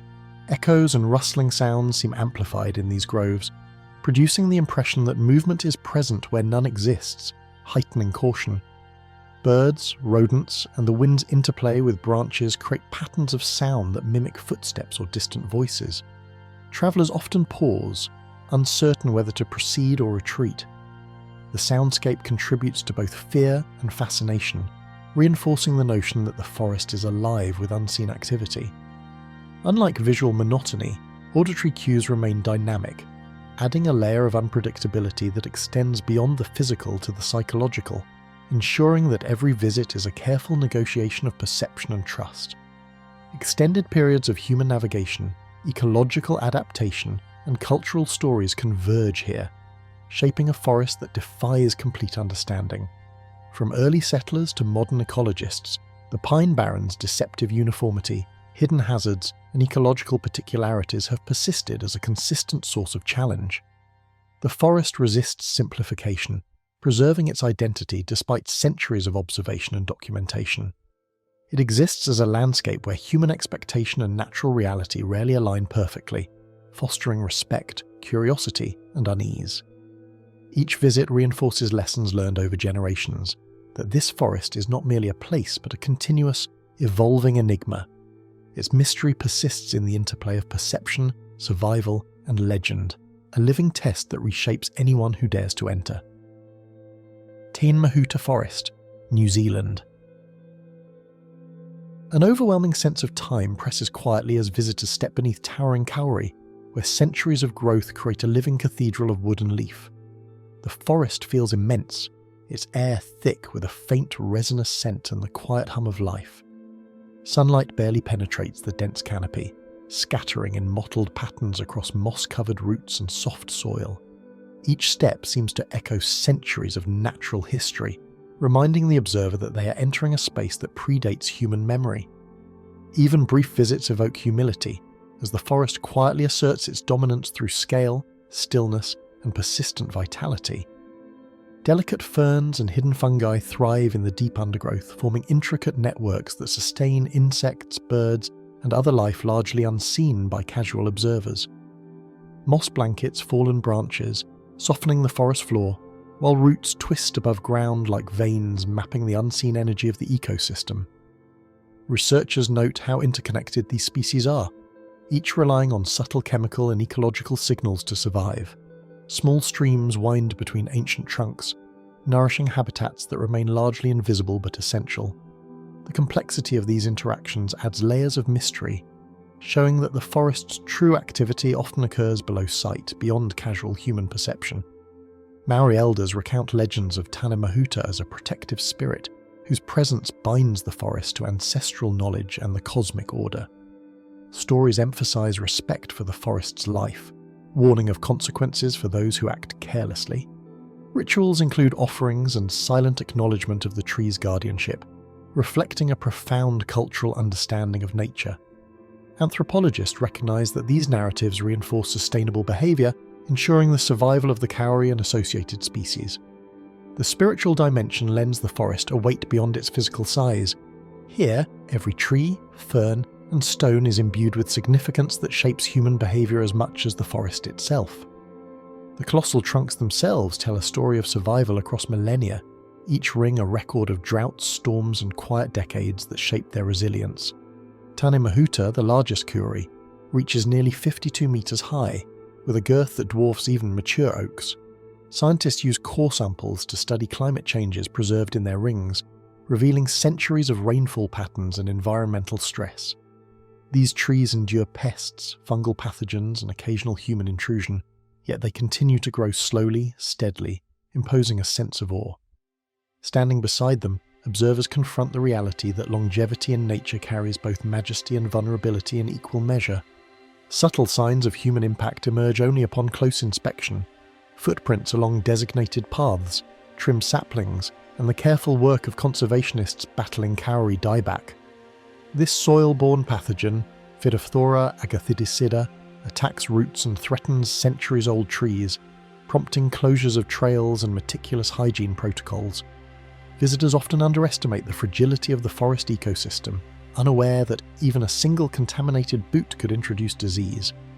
Volunteers monitor growth, remove invasive species, and document regeneration, quietly shaping the forest's future. The tension between human presence and preservation underscores the forest's enigmatic power, as every action, however small, interacts with ecological processes far larger than immediate observation. Sounds resonate with unexpected depth.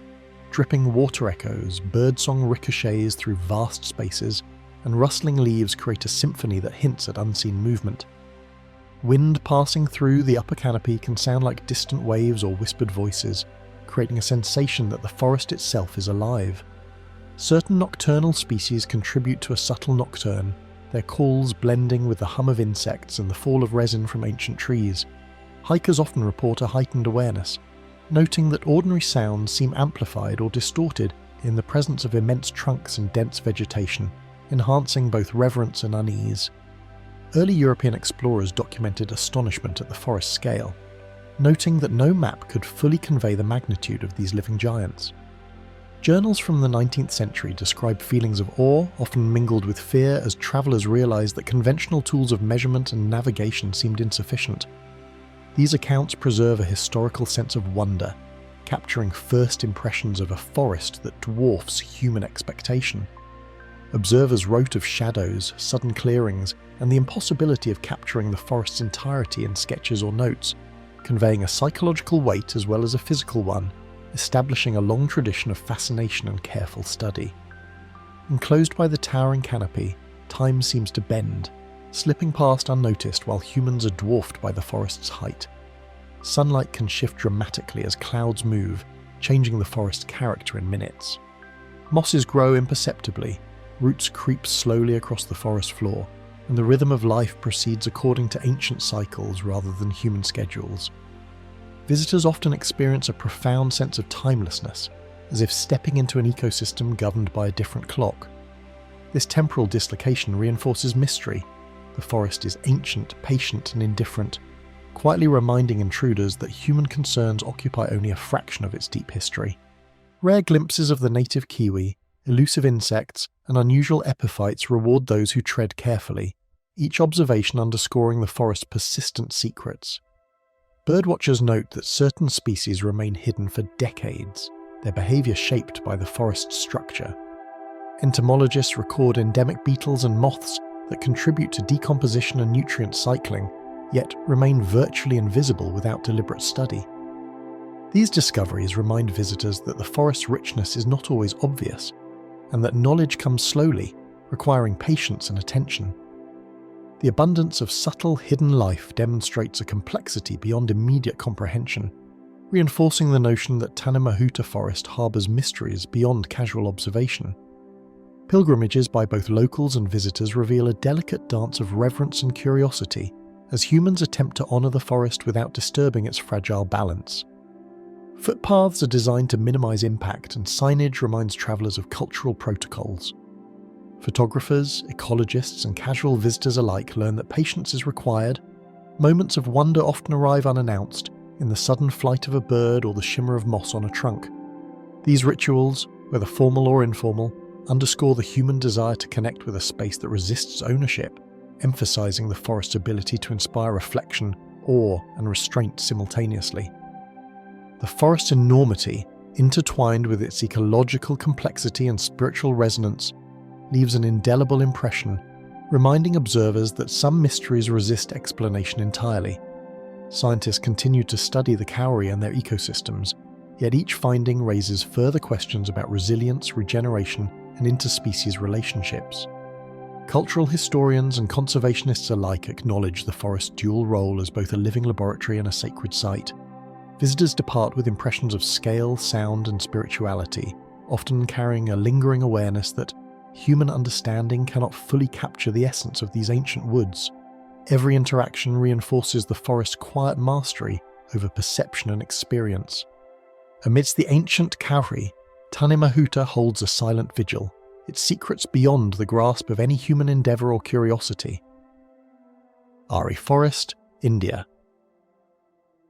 At the outskirts of Mumbai, a dense tangle of greenery rises unexpectedly, a living remnant that feels both ancient and otherworldly despite the city's proximity. Visitors stepping beyond the paved roads are met with a sudden change in atmosphere. The air thickens with the scent of damp earth and decaying leaves, while sunlight filters unevenly through the dense canopy. This is Aarey Forest, a stretch of land where time seems to slow and ordinary perception falters. Paths disappear without warning, and even seasoned guides admit the forest has a rhythm and logic entirely its own, resisting human control or full understanding. Bamboo clusters sway with a subtle rhythm, concealing narrow trails, shallow streams, and hidden marshes where birds and small mammals move with quiet persistence. Large fig trees twist their roots over exposed rocks, creating natural alcoves and shadowed corners where sunlight rarely penetrates. In the undergrowth, civets, jackals, and monitor lizards emerge cautiously, and migratory birds find refuge among the dense greenery. The forest layout confounds mapping. Streams shift with the seasons, and marshy areas form pockets that trap unsuspecting travellers. Locals whisper of apparitions and restless spirits that glide among the trees at dusk, tales passed down for generations, yet rarely documented in writing. Some speak of a wandering monk whose lantern appears suddenly along the paths before vanishing into the shadows. Others claim that the forest murmurs to those who walk alone, a voice not entirely human carrying warnings or invitations too faint to comprehend. Urban explorers and forest rangers alike recount strange encounters, disembodied voices, sudden chills, and shadows that vanish when approached. One ranger described a deep clearing where the air felt electrically charged, and small animals froze as if observing an unseen presence. Hikers report feeling a sense of being followed, yet no footprints or tracks corroborate their experience. Cameras sometimes capture fleeting lights or movement that cannot be attributed to natural phenomena. The forest's survival is fragile. Expansion of roads, dairy farms, and metro lines encroaches upon sacred groves and wildlife habitats, creating tension between human ambition and natural secrecy. Large trees are occasionally felled, disrupting undergrowth and displacing species that have survived for decades. In some areas, construction equipment lies abandoned as if the forest itself has resisted progress. Amid this pressure, the forest maintains pockets of undisturbed growth, reminding observers that even near a megacity, nature retains its autonomy, and that mystery often thrives where human control falters. Strange lights have been reported in the thick canopy at night, often dismissed as lanterns or fireflies, but residents insist their movement is unnatural, almost deliberate. Occasionally workers describe a soft glow hovering among the treetops, shifting position too quickly to be a reflection. Others recount hearing faint singing or chanting that ceases abruptly when approached. The forest, in these moments, seems to assert a presence beyond mere ecology, a force that resists categorization and tempts curiosity, while simultaneously warning of the dangers of overstepping boundaries. Rituals persist in the forest's secluded corners, offerings of flowers and incense left at old banyan trees, meant to appease unseen guardians. These practices reveal the intertwined nature of local culture and the forest's mystique. Devotees occasionally mark trees with small symbols or hang cloth strips, believing these gestures maintain harmony between humans and the forest's unseen denizens. The forest in essence functions as both a sanctuary and a liminal space, a bridge between the ordinary and the uncanny.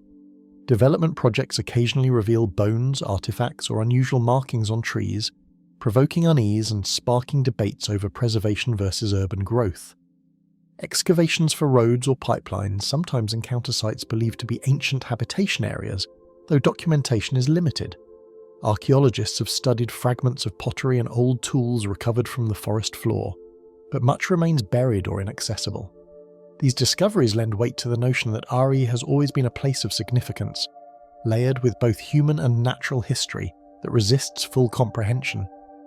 Visitors often speak of time feeling distorted within the forest, reporting an eerie awareness that their footsteps echo differently than in open spaces, heightening tension. Hours can pass with little change in light, yet shadows shift unpredictably. Trails that seem straight curve unexpectedly, returning travellers to locations they believed they had left behind. Such experiences have contributed to the forest's reputation for disorientation, giving rise to warnings against solo excursions. Aarey, in these moments, seems to suspend conventional rules, leaving human perception uncertain. Environmentalists continue to monitor the forest, noting rare species of birds, insects, and amphibians that survive in microhabitats hidden among the bamboo and fig trees. Survey teams have documented endangered kingfishers, monitor lizards, and migratory waterfowl that use the marshes as a temporary sanctuary. Flora surveys reveal medicinal plants and towering trees with age rings spanning centuries, suggesting the forest ecosystem has endured despite encroachment. Conservationists emphasize that every intervention, even well-intentioned research, must respect the subtle balance that has preserved both life and mystery within Aarey.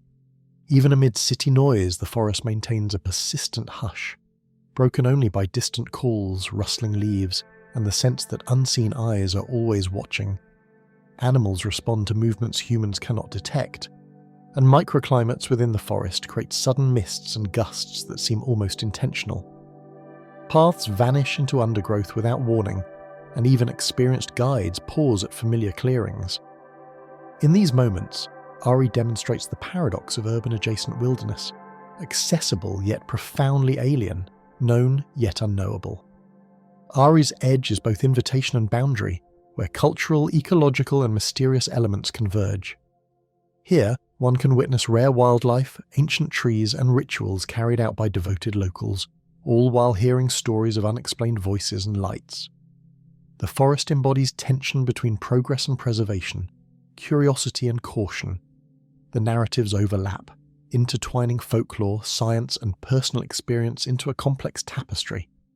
Aarey remains resilient, a space where every sense is engaged, and nothing is ever entirely as it seems. Paths disappear, marshes shift, and trees groan with the weight of centuries, yet the forest endures, quietly asserting its presence against the relentless expansion of the city. Its canopy holds a record of survival, adaptation, and quiet dominion over time, while beneath, the undergrowth conceals stories that may never be fully told. Researchers, explorers, and locals alike leave with a sense that this forest has secrets of its own choosing. Aarey Forest endures at the city's edge, concealing secrets that reveal themselves only to those willing to confront its shadowed depths. Bois Wood, England. The village of Bois, nestled in Essex, is quietly overshadowed by its notorious neighbour, Bois Rectory. Yet the surrounding woodland carries a presence all its own. Bois Wood stretches in tangled shadows, its paths narrow and uneven, and locals speak in hushed tones of a forest where compasses falter and footsteps seem to vanish into the mist.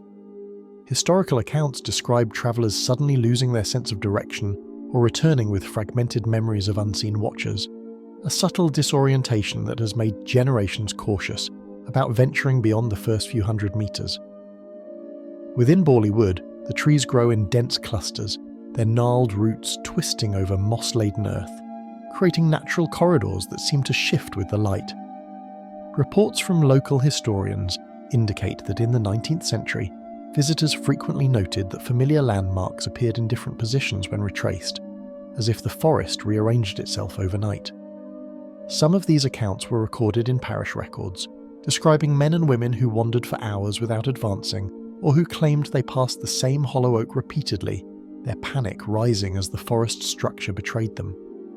The proximity to Bois Rectory cannot be ignored when recounting the forest's unnerving reputation. The rectory itself became infamous in the 1920s through Reverend Harry Bull's observations of poltergeist phenomena, a sensationalized history that amplified fear of the surrounding woodlands. Ghost hunters and folklorists have documented eerie overlaps between the rectory's reported apparitions and unexplained sounds heard in Bois Wood. Footsteps echoing across empty glades, distant voices calling names that no one recognizes, and the sudden, inexplicable disappearance of small items left on the forest floor. Local oral tradition paints Bois Wood as a place where the boundaries between natural and supernatural blur. Villagers recount tales of fleeting shapes at the edges of vision, the rustle of leaves resembling whispers, and the sensation of being watched even on bright, windless afternoons. Researchers in paranormal studies have noted the consistency of these reports over decades, suggesting that while physical danger is minimal, the psychological effects, the sense of being guided or herded, remain a compelling reason for locals to respect invisible boundaries. Historical maps provide insight into why Bois' layout feels so disorienting. The land was once part of a larger agricultural estate, later abandoned and allowed to revert to wild woodland, creating an irregular mix of open clearings, dense thickets and hidden ditches. Survey records from the 1800s mention natural depressions that collect fog even on clear days, and the combination of uneven terrain with tall interlacing trees has long caused travellers to misjudge distance and direction. These natural features, coupled with centuries of human storytelling, have woven a pervasive air of caution around the forest. Archival accounts from the early 20th century describe individuals venturing into Bois alone and returning shaken, often unable to explain how long they were gone. One such account, noted in a 1928 parish bulletin, records a man who entered the wood to retrieve firewood and emerged hours later, convinced that time itself had bent strangely within the forest. These anecdotes, while fragmentary, align with the village's broader pattern of local warnings, a subtle yet persistent insistence that Bois Wood is a place better observed than traversed. Even modern visitors attest to the forest's peculiar effects. Hikers report sudden chills in areas where sunlight breaks through the canopy, unusual echoes in otherwise quiet glades, and the inexplicable sensation of paths lengthening as one walks. Photographs taken during daylight often reveal shadows in places that cast no natural alignment, and drone surveys occasionally detect patterns in the treetops that do not match ground maps. While scientific explanations range from optical illusions to magnetic anomalies, the overall sense of foreboding remains undiminished, contributing to the forest's enduring mystique. The flora itself adds to Bois Wood's unsettling atmosphere. Ancient oaks and hornbeams dominate the canopy, their intertwined branches creating dense pockets of darkness even in midday. Beneath them, wildflowers and ferns grow in sporadic patches, suggesting an almost deliberate disorder. Biologists have noted that the forest supports a unique microhabitat of insects and birds, whose sudden, unaccounted-for movements further the impression that unseen presences shift around the visitor. The living patterns of the wood seem deliberate yet inexplicable, feeding both natural curiosity and superstitious caution. Beyond the physical and psychological, Bois Wood has inspired art and literature, reinforcing its reputation as a liminal space. Writers from the region, influenced by stories of the rectory and the forest alike, have depicted the woods as a threshold between ordinary life and a realm of the uncanny.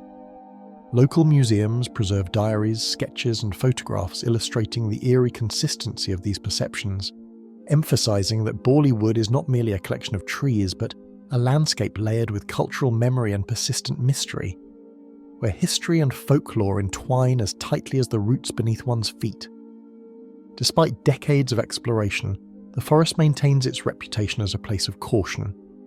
Archaeological surveys have found remnants of small cottages and old pathways, hinting at prior habitation, yet none explain the uncanny disorientation reported by visitors.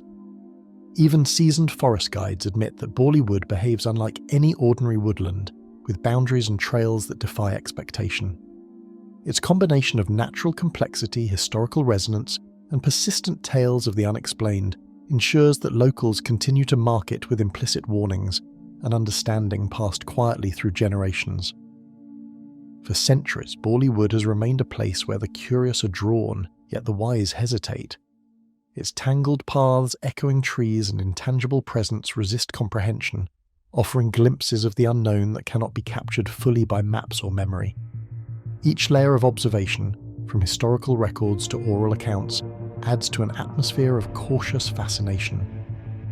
And though the rectory's ghostly fame often overshadows it, the wood itself retains a distinct and unsettling character, a forest that quietly asserts its own rules and preserves its mysteries beyond human reach. The trees of Bois Wood seem to watch, and the forest never forgets those who step too far inside. Hoh Rainforest, United States. Visitors frequently report a disorienting sense that the paths themselves resist comprehension, as though the forest subtly rearranges to challenge each step taken. Even along clearly marked trails, walkers describe moments where a turn they remember is gone or seems misplaced, and a familiar tree reappears in an unexpected position. Scientists have noted that repetitive structures in dense temperate rainforests like Hoh can confuse human perception, while anecdotal evidence from park rangers supports the notion that hikers regularly underestimate distance and time spent in the woods. The sensation is enough to leave even the confident unsettled.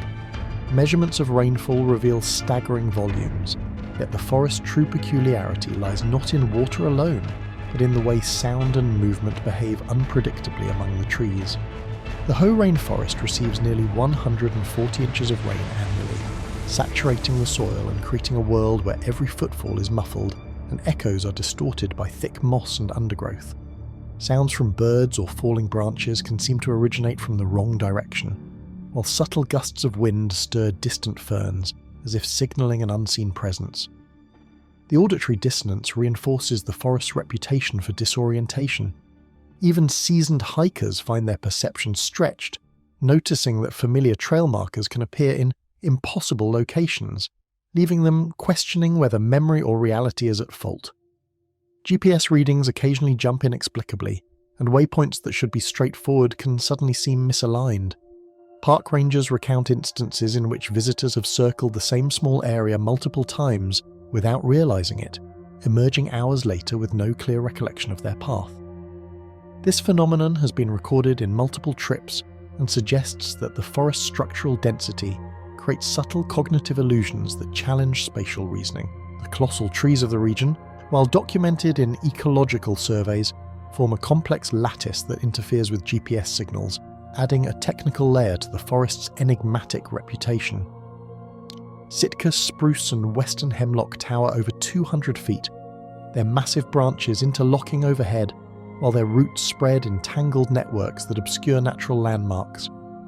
Researchers studying the forest note that these trees create microenvironments that bend sound and light, producing visual distortions that can cause even experienced observers to misjudge distance and orientation.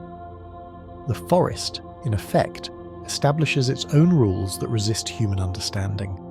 Observations from indigenous guides describe subtle shifts in terrain and rhythm that have been known for generations, warning of areas where missteps are common and time feels altered.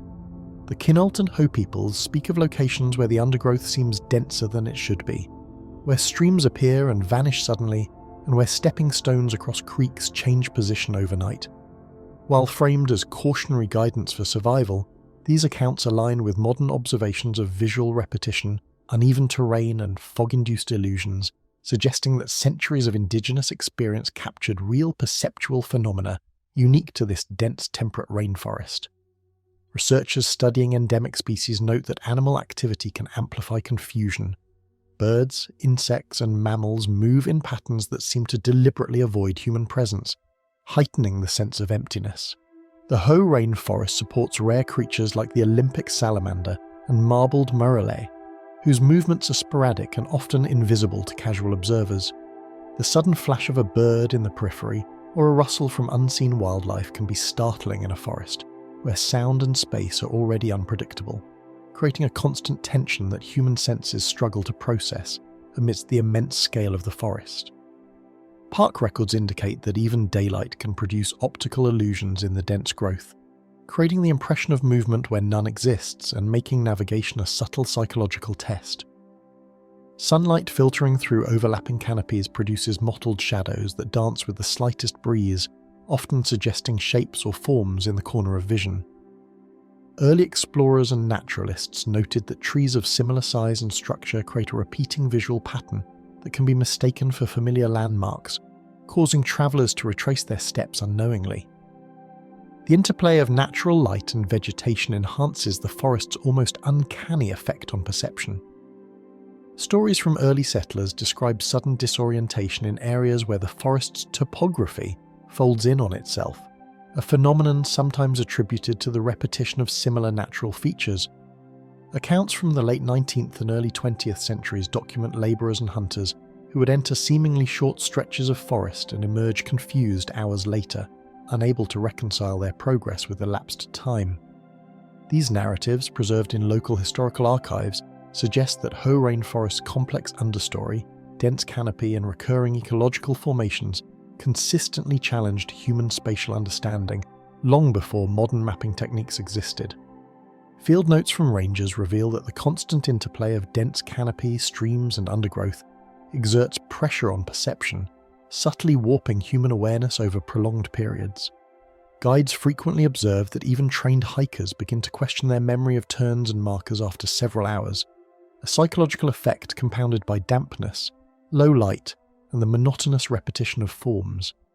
In extreme cases, hikers report the time feels slowed, as though the forest stretches moments and distances unpredictably, reinforcing a deep-seated respect for the environment's scale and complexity.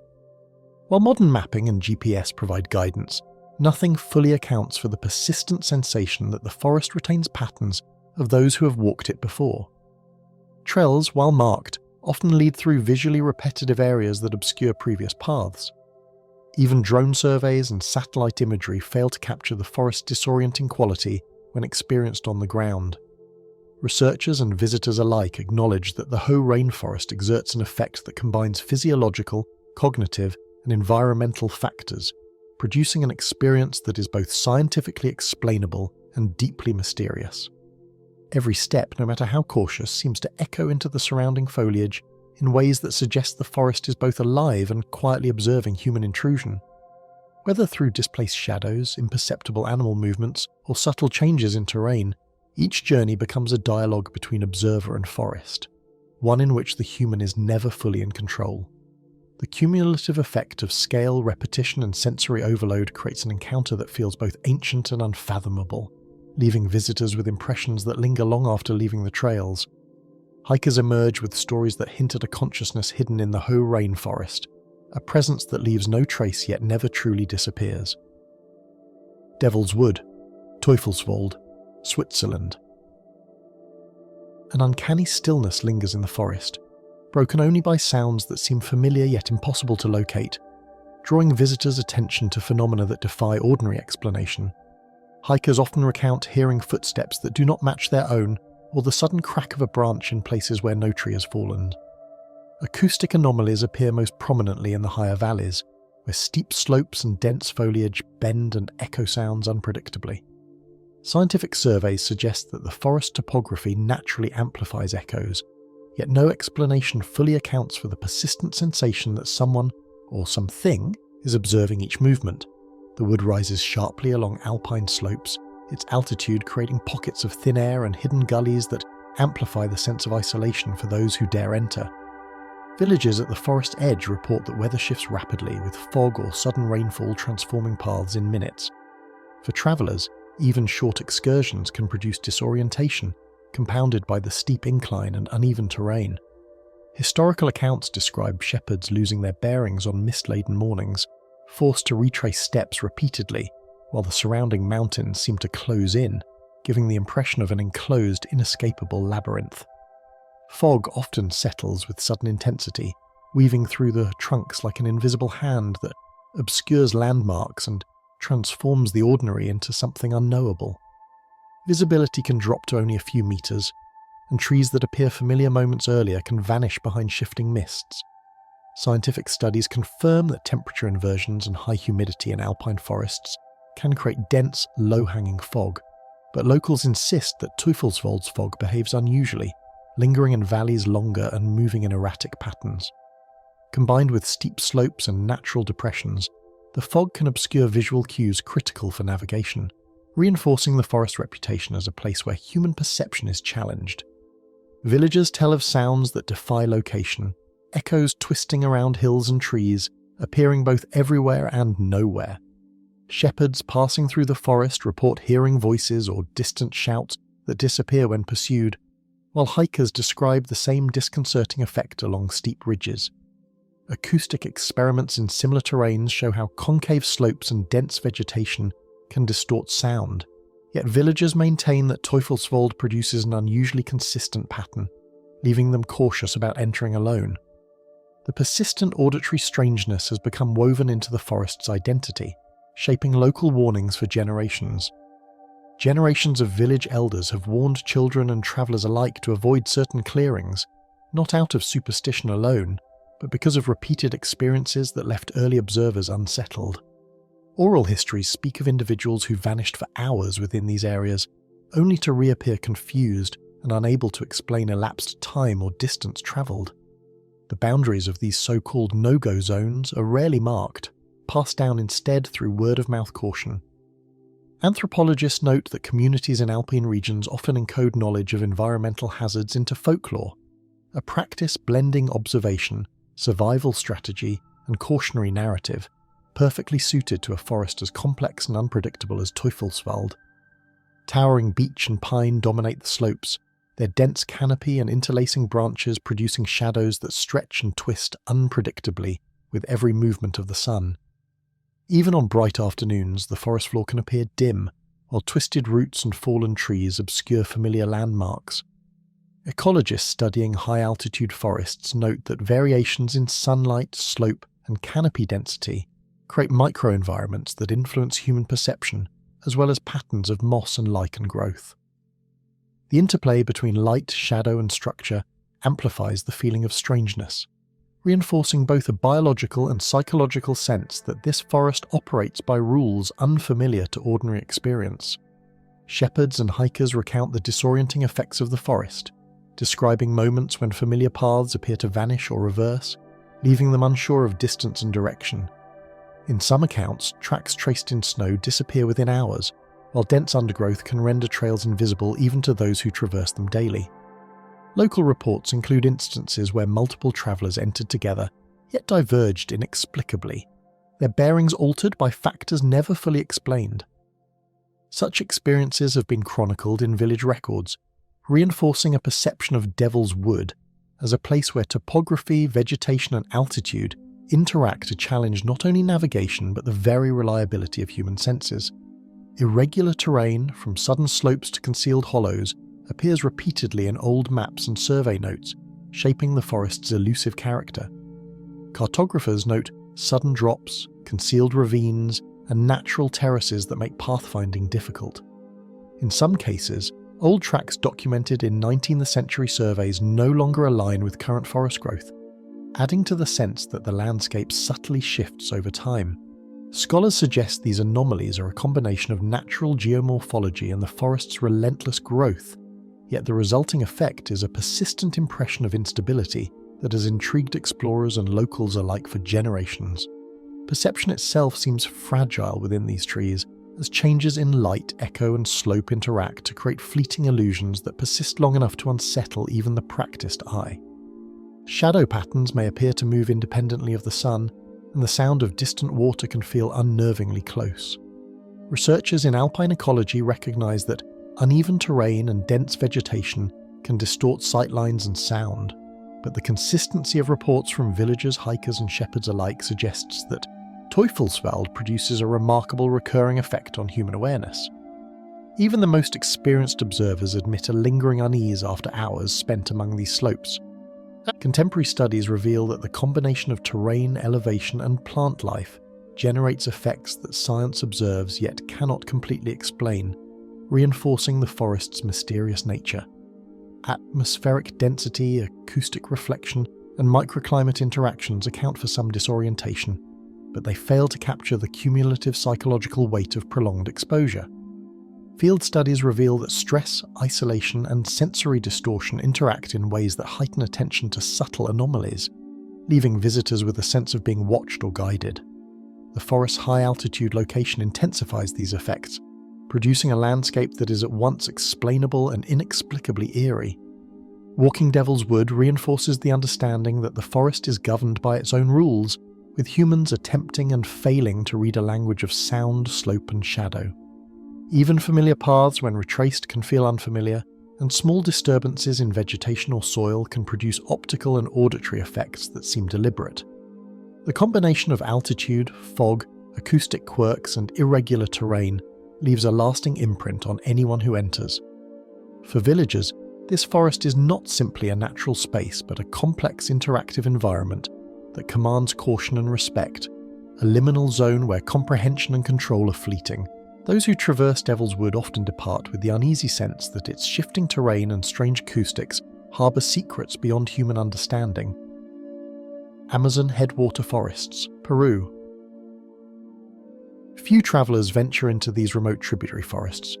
where the dense canopy and intertwining waterways seem to guard their deepest secrets from outsiders.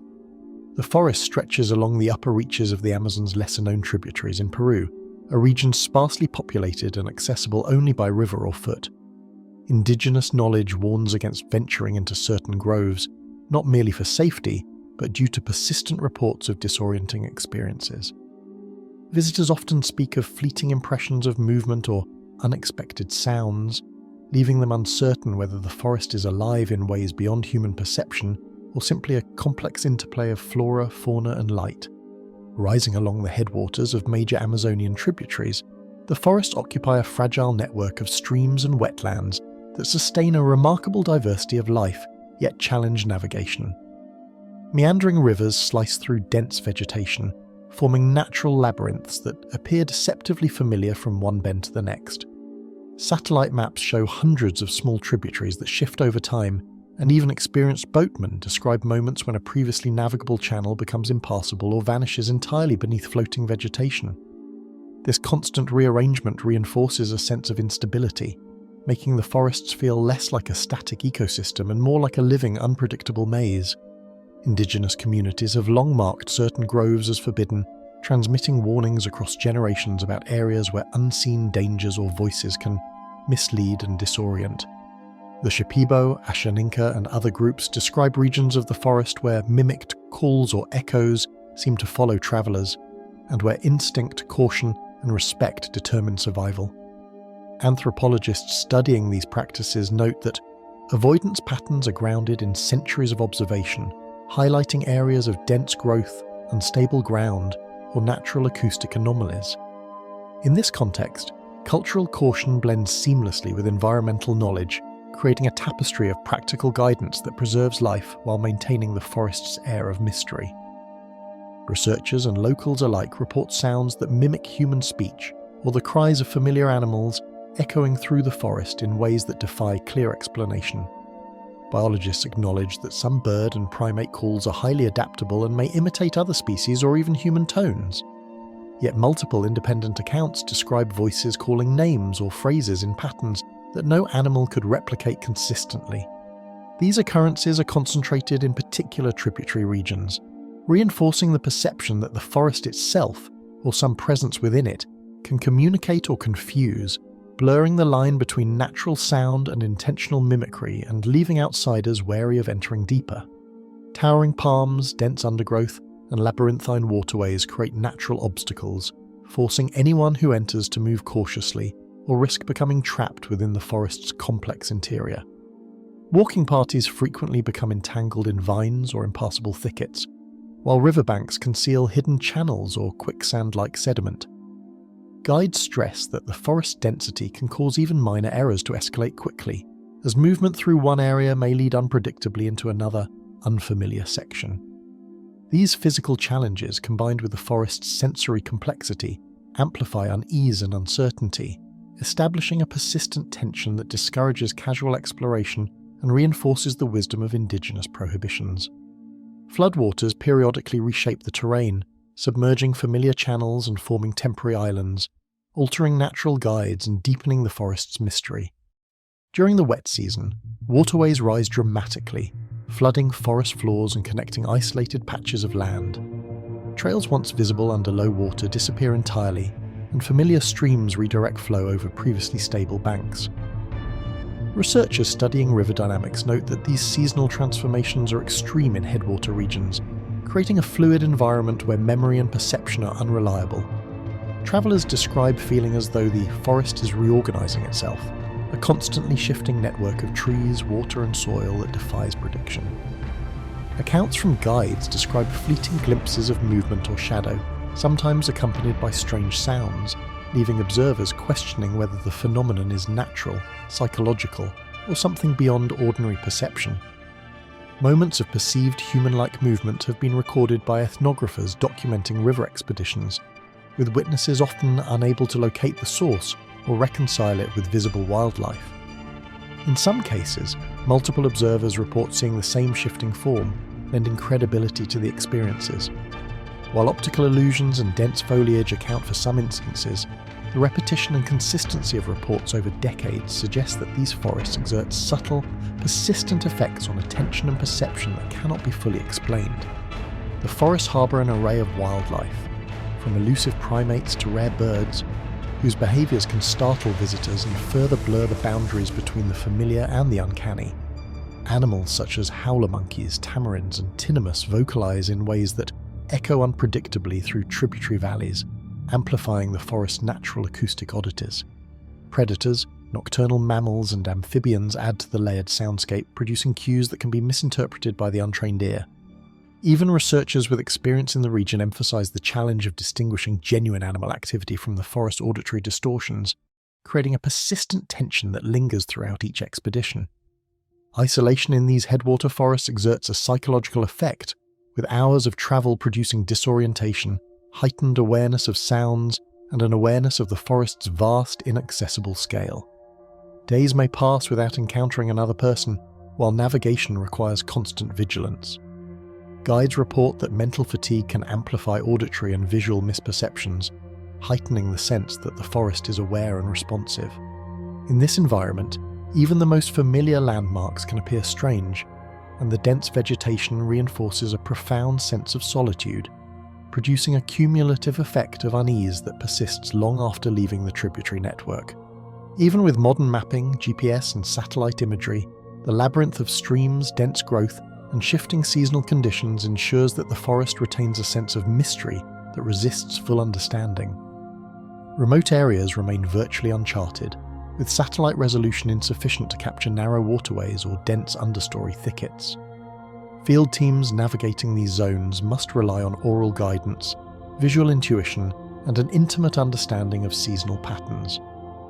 Despite technological tools, the forest continually challenges expectations, suggesting that a combination of ecological complexity and subtle natural phenomena produces an experience that is partly knowable and partly unknowable. Emerging from the forested headwaters, travellers retain an acute awareness of both the ordinary and the inexplicable, haunted by echoes, shifting movements, and tangled waterways beyond comprehension. Every tributary grove and flooded channel reinforces the sense that the forest maintains secrets beyond the reach of maps or measurement. The headwaters remain largely untouched, a living archive of human caution, ecological resilience, and the subtle ways that perception is tested in remote, complex environments. For those who enter, the forest is a reminder of how much remains hidden within even the most studied wilderness. In the dense headwater forest, travellers often sense that voices persist beyond perception, holding mysteries the rivers may never reveal. Witchwood Forest, England. The forest has long been threaded with the memory of human footsteps, each path shaped by hunters, villagers and travellers whose presence lingers quietly among the oaks. Archaeological and historical evidence confirms Witchwood's use as a significant woodland for centuries, first as royal hunting grounds and later as common land for local communities. Even today, the layout of paths, clearings and glades reflects patterns established long ago, giving the impression that the forest itself remembers the rhythm of human activity. Visitors often report an unsettling sense that their movements are observed, as though history itself watches from behind the foliage. Centuries of royal hunting have left traces of deliberate clearings and pathways, which now seem to carry a faint, persistent authority in the layout of the woodland. Maps from the medieval period reveal careful planning, with corridors designed for horseback passage and strategic viewpoints for observing game. These engineered routes, once functional, now create zones where human perception is challenged, with trails appearing familiar yet leading unexpectedly to unfamiliar sections of the forest. Local accounts emphasize the quietness along these paths, punctuated by sounds that seem slightly out of place, as if the forest retains echoes of hunts long past. Hills rise and fall within the forest, their undulating slopes concealing narrow corridors where movement can suddenly vanish from sight or sound. Survey data shows that the terrain varies abruptly, with gentle inclines giving way to sudden dips and concealed hollows. Travellers often misjudge distances or overlook these depressions, causing moments of confusion or minor disorientation. Botanists studying Witchwood note that dense undergrowth, combined with intermittent sunlight filtering through mature trees, can create optical illusions that obscure trail markers and alter depth perception, reinforcing the sense that the forest is alive and subtly resistant to human passage. Village records recount individuals glimpsing figures among the trees, their forms consistent yet unaccountable, prompting stories that endure across generations. From the 17th century onward, chroniclers noted fleeting sightings of shadowy figures, sometimes appearing in the same locations repeatedly. Witnesses described movements that seemed deliberate, following paths or pausing in clearings before disappearing entirely. While some interpretations suggest misidentification of wildlife or play of light and shadow, the sheer frequency and consistency of these reports have created an enduring layer of mystery. Generations of locals grew up hearing of these figures, learning to respect both the forest's history and its enigmatic presence. Folk warnings insist that certain areas should not be traversed after dark, as even seasoned travellers report an uneasy sense of being guided or misled along familiar routes. Elders in nearby villages recount stories of individuals who ventured after dusk and felt compelled to turn back, unable to reconcile the appearance of trails with prior knowledge. These oral traditions blend practical survival advice with a cultural understanding of the forest's unpredictable nature, ensuring that human respect for the woodland persists. Scholars of English folklore note that such cautionary tales serve to encode environmental hazards, historical memory, and unexplained phenomena into cohesive guidance that remains relevant across centuries. Apparitions appear repeatedly in the same glades, their behaviour strikingly consistent over decades, reinforcing the forest's reputation as a place where the inexplicable takes form. Multiple observers describe similar postures, movements and timings, suggesting patterns rather than random anomalies. Local chroniclers have documented these sightings, noting that they often occur at twilight, when light conditions combine with the forest architecture to produce visual ambiguities. Whether interpreted as supernatural, psychological or ecological in origin, the persistence of these apparitions fosters a collective vigilance among villagers and a sense that Witchwood preserves aspects of its history through visible, albeit mysterious manifestations. Twisting roots and ancient beaches create patterns that can mislead the eye, turning ordinary branches and fallen logs into seemingly animate shapes at unexpected angles. Botanists confirm that the forest is home to centuries-old specimens, whose gnarled growth produces natural formations resembling figures or faces. In combination with uneven terrain and dappled light, these features enhance the sense of uncertainty, causing even experienced walkers to pause or hesitate. This interplay of natural growth and visual perception has long contributed to Witchwood's reputation as a place where the ordinary becomes uncanny, embedding subtle psychological tension within the forest itself. From old journals, accounts emerge of travellers who vanished momentarily or grew disoriented, highlighting the forest's unbroken sense of enigma. From 18th century diaries to modern field reports, there are documented instances of individuals becoming lost in small sections of Witchwood despite prior familiarity. Time perception and orientation appear to shift subtly, producing minor confusion that can become amplified in combination with the forest's optical effects. While many incidents are explainable through environmental factors, the repetition of such occurrences across centuries reinforces the idea that Witchwood maintains zones where human expectations are challenged, where caution is both practical and psychologically necessary.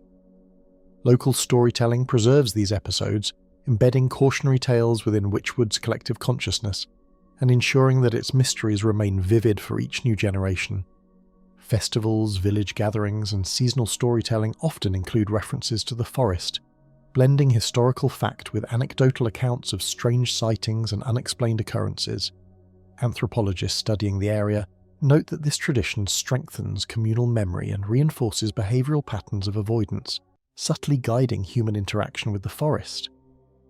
In this way, Witchwood functions as both a living ecosystem and a repository of cultural knowledge, where the past continues to influence how the present navigates space and uncertainty. While current mapping and surveys chart much of the terrain, hidden irregularities persist, eluding full understanding. GPS measurements confirm the presence of hidden depressions, abrupt slopes, and dense thickets that can alter perceived distance and direction. Photographic surveys capture light patterns and foliage movement that occasionally mimic the presence of figures. researchers acknowledge that while technology provides clarity in some aspects, the cumulative effect of topography, light, and dense vegetation sustains the forest's enigmatic quality, offering new generations of visitors a space where empirical knowledge and human perception intersect uneasily.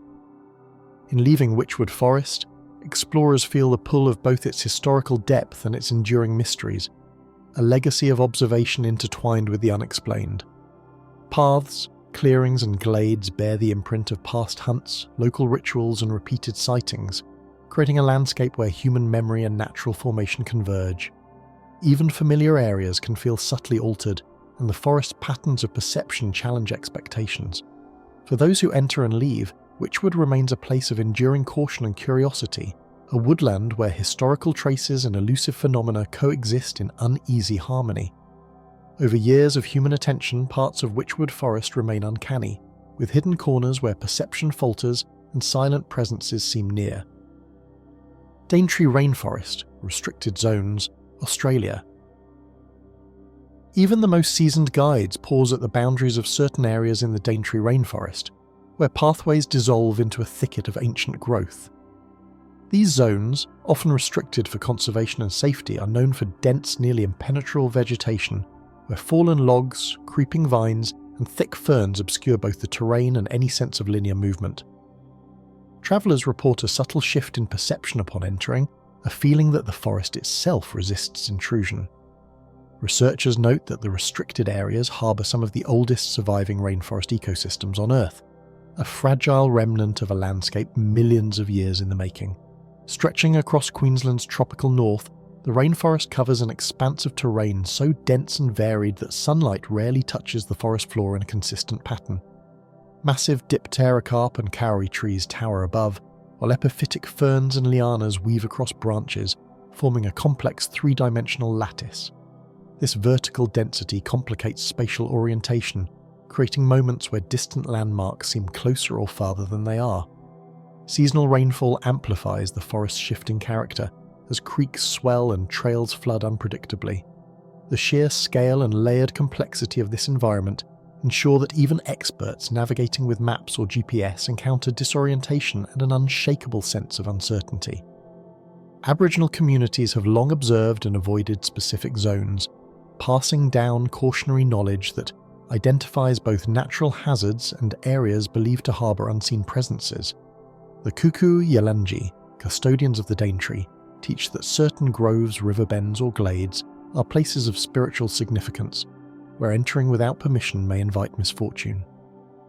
Anthropologists studying indigenous practices note that these traditions encode ecological insight, such as seasonal flooding, unstable soil, or dangerous wildlife, alongside warnings that reinforce respect for the forest. For centuries, this guidance has ensured survival while preserving the integrity of remote areas, blending practical knowledge with cultural and mystical caution in a way that outsiders may find disorienting. Travellers frequently report sudden disorientation, their sense of distance and direction dissolving within the interwoven canopy and undergrowth, leaving even familiar routes uncertain. The forest's complexity, combined with uneven terrain and dense understory, can distort perception, causing explorers to feel lost after only a few meters. Guides recount instances where trails loop unexpectedly or disappear behind natural obstructions, producing a subtle but persistent unease. Researchers suggest that the human brain struggles to process these multi-layered sensory inputs, amplifying feelings of confusion. Consequently, the forest's restricted zones maintain an aura of inaccessibility, where the natural world dictates terms more than any human plan or technological aid. Extraordinary biodiversity, from iridescent insects to towering cicads, contributes to the forest's sense of strangeness, with wildlife producing sounds and movements that are unpredictable and often unsettling. Birds like the Victoria's riflebird or rare nightjars call from hidden perches, while insects hum and flutter in patterns that seem eerily deliberate. Researchers studying these species note that the auditory environment changes constantly, giving the impression of motion where none exists. Even casual observers describe fleeting glimpses of small mammals or reptiles, moving in synchrony with rustling leaves, creating a sense that the forest is watching, responding, or subtly guiding the movement of those who enter its most secluded zones. Rivers, creeks, and hidden wetlands wind through the forest, forming a shifting network of terrain that challenges navigation and magnifies the rainforest's capacity for concealment. Seasonal flooding alters channels, erodes banks, and produces temporary lagoons that hide natural landmarks. Trails once marked with cairns or painted blazes may vanish under water or detritus, forcing travellers to rely on intuition and local knowledge. Even experienced ecologists report feeling disoriented as the landscape rearranges itself with rainfall and tidal influence. These waterways, often only navigable by small craft or on foot, amplify the sense that the forest is a labyrinth, resisting human intrusion while maintaining an enigmatic, timeless presence. Field reports detail moments when guides and researchers felt inexplicable sensations, hearing voices, footsteps, or rustling in areas where no human or animal could be found. Observers consistently describe a heightened sense of awareness, often accompanied by fleeting shadows or movements just beyond their line of sight. While scientific explanations suggest optical illusions or auditory misinterpretation, the repetition and consistency of these experiences across independent teams underscore a persistent uncertainty.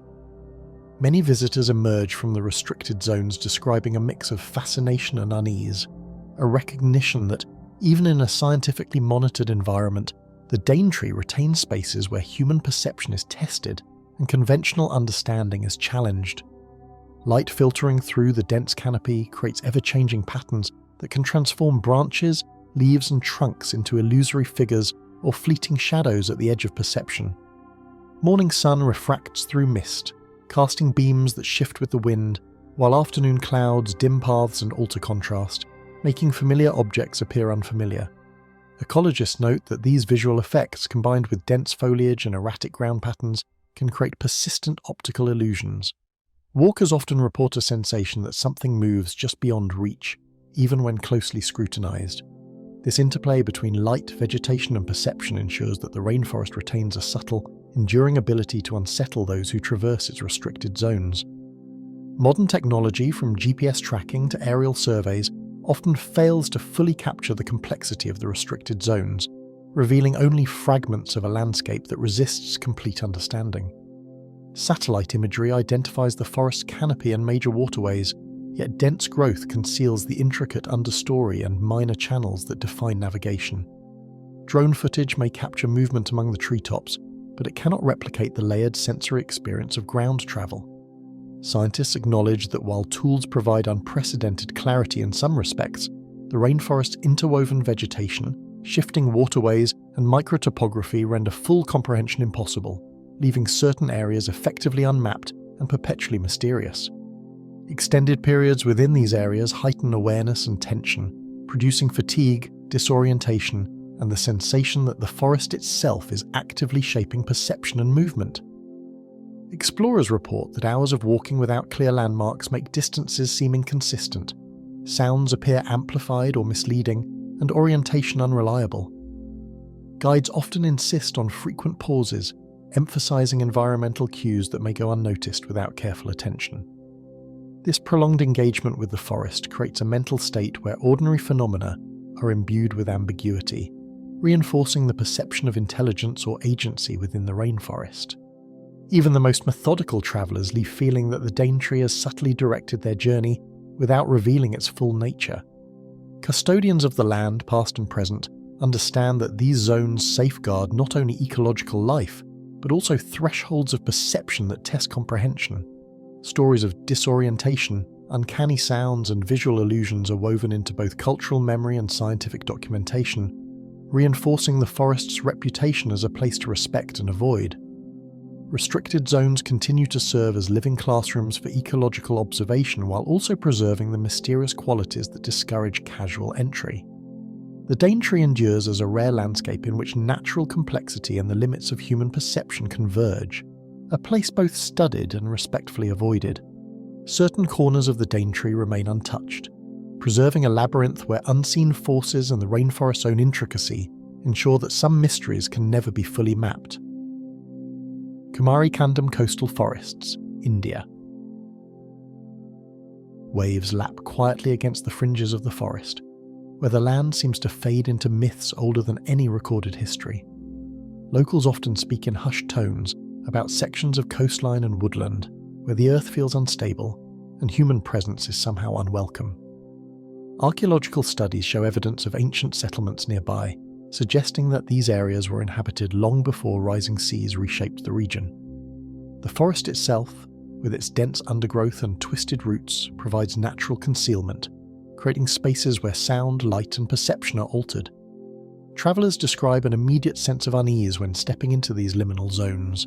Stretching along India's southern tip, these coastal woodlands rise from sandy soils and low-lying dunes, creating pockets of dense vegetation that appear almost otherworldly at dawn.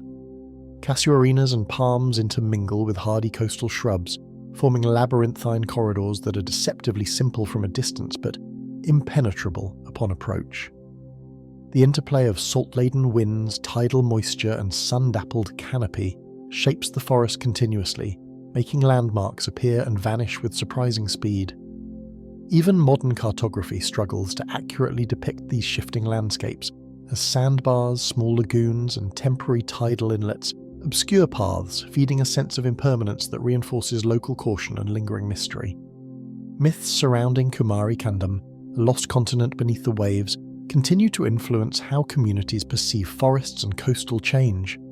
Folktales describe lands that disappeared beneath the sea, leaving traces in the patterns of coastal rivers and forested inlets. Anthropologists note that these stories encode ecological awareness, warning of areas vulnerable to erosion, sudden flooding, and tidal surges. By linking environmental observation to myth, the stories create both practical and symbolic guidance. Even today, the notion of a lost land beneath the waves imbues the forest with a liminal quality, a space where history, memory, and mystery intertwine in subtle but palpable ways. Near tidal pools and concealed clearings, nights are said to be filled with rustling murmurs and strange lights sensed more than seen. Fishermen describe walking close to the waterline only to sense an unnatural shift in their surroundings, with the forest seeming to watch or respond.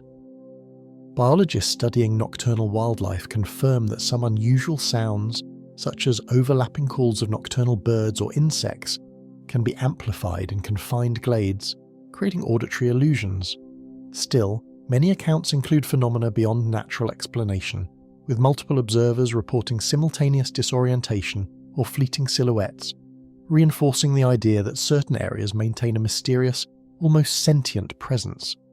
Mangroves and casuarinas twist into natural corridors, while endemic shrubs and vines form an intricate network that both shelters wildlife and conceals human passage.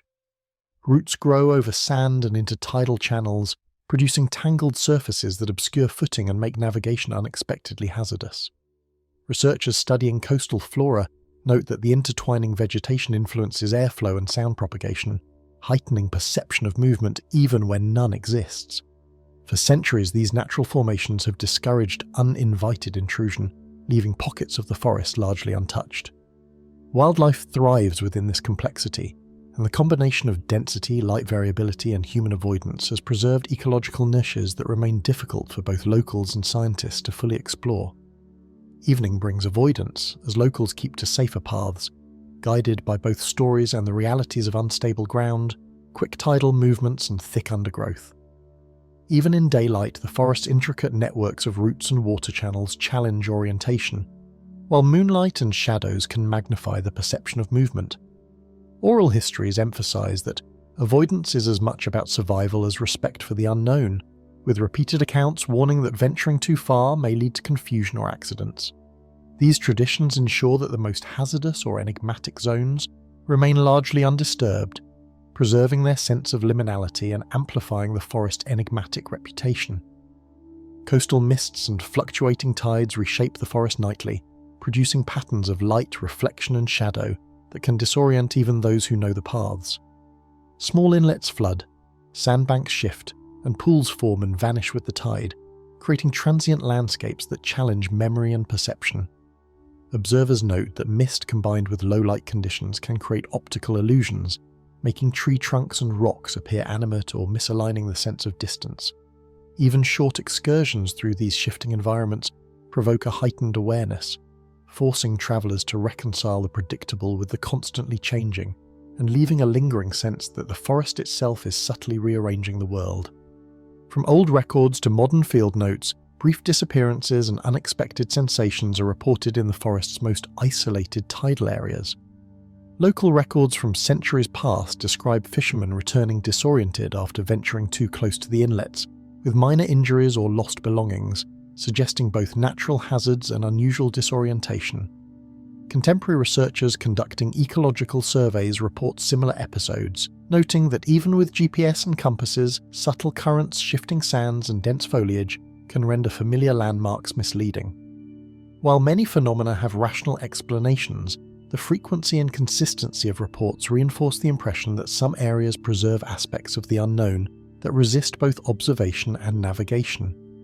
Oral traditions intertwine myth with memory, warning of places where the boundary between water, forest, and imagination is thin and easily crossed. Elders recount tales of spirits associated with submerged lands, guiding or misdirecting travellers, with these stories integrated into practical guidance for safe navigation. Folklorists emphasize that these narratives encode environmental knowledge, such as recognizing rising tides, fragile sandbanks, or sudden fogs, while simultaneously preserving a sense of wonder and caution. This blending of fact and legend ensures that the forest's mystery is maintained across generations, reinforcing both cultural memory and human respect for the forest's less accessible areas.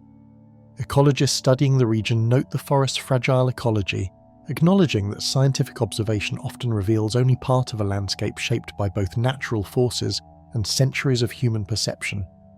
Fieldwork highlights that tidal influence, soil erosion, and complex vegetation structure create microhabitats that are difficult to document fully. Attempts to map fauna, plant species, or hydrological patterns only partially convey the lived experience of traversing these zones. Observers consistently note that the combination of environmental complexity and historical avoidance contributes to the forest's reputation as a place where both natural and unexplained phenomena coexist, preserving its enigmatic and cautionary character. Where forest meets shoreline, a threshold emerges where land and sea, myth and memory intertwine, continually testing human understanding. Even short visits reveal how perception is altered by shifting tides, reflective surfaces and dense vegetation, producing moments of uncertainty and awe. Local communities maintain respect for these areas through avoidance and oral history, ensuring that the forest's mysteries endure. In these coastal pockets, the past, the natural environment, and lingering legend converge, creating spaces that are as unpredictable as they are compelling, leaving those who enter with a sense of humility and unease. In some groves, visitors seldom tread, leaving sands and roots to preserve a threshold where whispers of lost lands linger just out of reach. The Forest of Orléans, France. Echoes of forgotten footsteps ripple through the ancient oaks, hinting at journeys that never reach their end. The Forest of Orléans stretches across northern France as one of the country's largest temperate woodlands, its dense canopy concealing narrow paths that have misled travellers for centuries. Historical records mention hunters and villagers who failed to return from expeditions, while local lore preserves these accounts as cautionary tales. Seasonal fogs, shifting undergrowth, and subtle topographical changes amplify the forest's sense of unpredictability, leaving even experienced wanderers uncertain of direction. In such spaces, the forest feels less like a static landscape and more like a living, shifting entity. Branches intertwine above narrow paths, creating vaults of green that bend perception and blur the distinction between familiar and unknown. Wet hollows and small streams wind beneath thick foliage, obscuring the trail and reflecting light in ways that distort judgment. Ecologists note that the interplay of terrain and vegetation creates microenvironments with unique sound patterns, where echoes can appear amplified or displaced. Travellers report that paths vanish behind dense undergrowth, only to re-emerge unpredictably, giving the sensation of being led astray. The forest's architecture, both natural and ever-changing, reinforces the feeling that those who enter are navigating not just land, but a space alive with subtle, inexplicable forces. Scrolls and chronicles recount nobles venturing for sport, only to return with stories of inexplicable sounds and fleeting glimpses in the undergrowth. In the medieval era, hunting parties from nearby estates documented eerie sensations and sudden disorientation, sometimes in well-known clearings. Such accounts were preserved in royal and ecclesiastical archives, indicating that even those familiar with the terrain were not immune to its peculiar influence. Maps from the period show shifting trail markers and temporary camps, suggesting that parts of the forest were considered treacherous or sacred. The persistence of these historical observations continues to feed modern fascination, bridging the gap between documented events and the forest's enduring aura of mystery. Villagers speak cautiously of hunters and wanderers who disappeared unexpectedly, leaving behind only faint traces and whispered warnings. Local records include missing persons whose searches concluded with no explanation, often in areas with particularly dense tree cover or near wetlands. Oral accounts describe hearing voices, footsteps, or faint cries that vanish when approached, contributing to a collective sense that certain zones are inherently dangerous. In response, communities established informal guidelines. Avoid travelling alone, mark trails carefully, and refrain from entering after dusk. Such practices endure today, blending practical safety measures with a deep cultural respect for the forest's unpredictable and sometimes hostile character. Sunlight fractures unevenly through dense foliage, casting patterns that shift with the breeze and make landmarks seem to move. Seasonal changes exaggerate these effects. Autumn leaves, spring blossoms, and winter undergrowth each alter the visual landscape, confusing even those with prior knowledge. Surveyors and hikers report that familiar points of reference appear distorted or absent depending on the time of day or atmospheric conditions. This interplay of light, shadow, and reflection produces illusions of movement and depth, fostering a sense that the forest itself is subtly manipulating perception. For centuries, these natural effects have been interpreted as signs of the forest's mystical or sentient qualities. Hidden depressions, fallen trunks, and thickets obscure roots, creating a sense that the forest continually rearranges its interior. Even established trails shift with erosion, fallen trees, and overgrowth, leaving previous markers unreliable. Modern GPS and mapping technology can mitigate some challenges, yet the dense canopy often interferes with signals, producing disorienting gaps.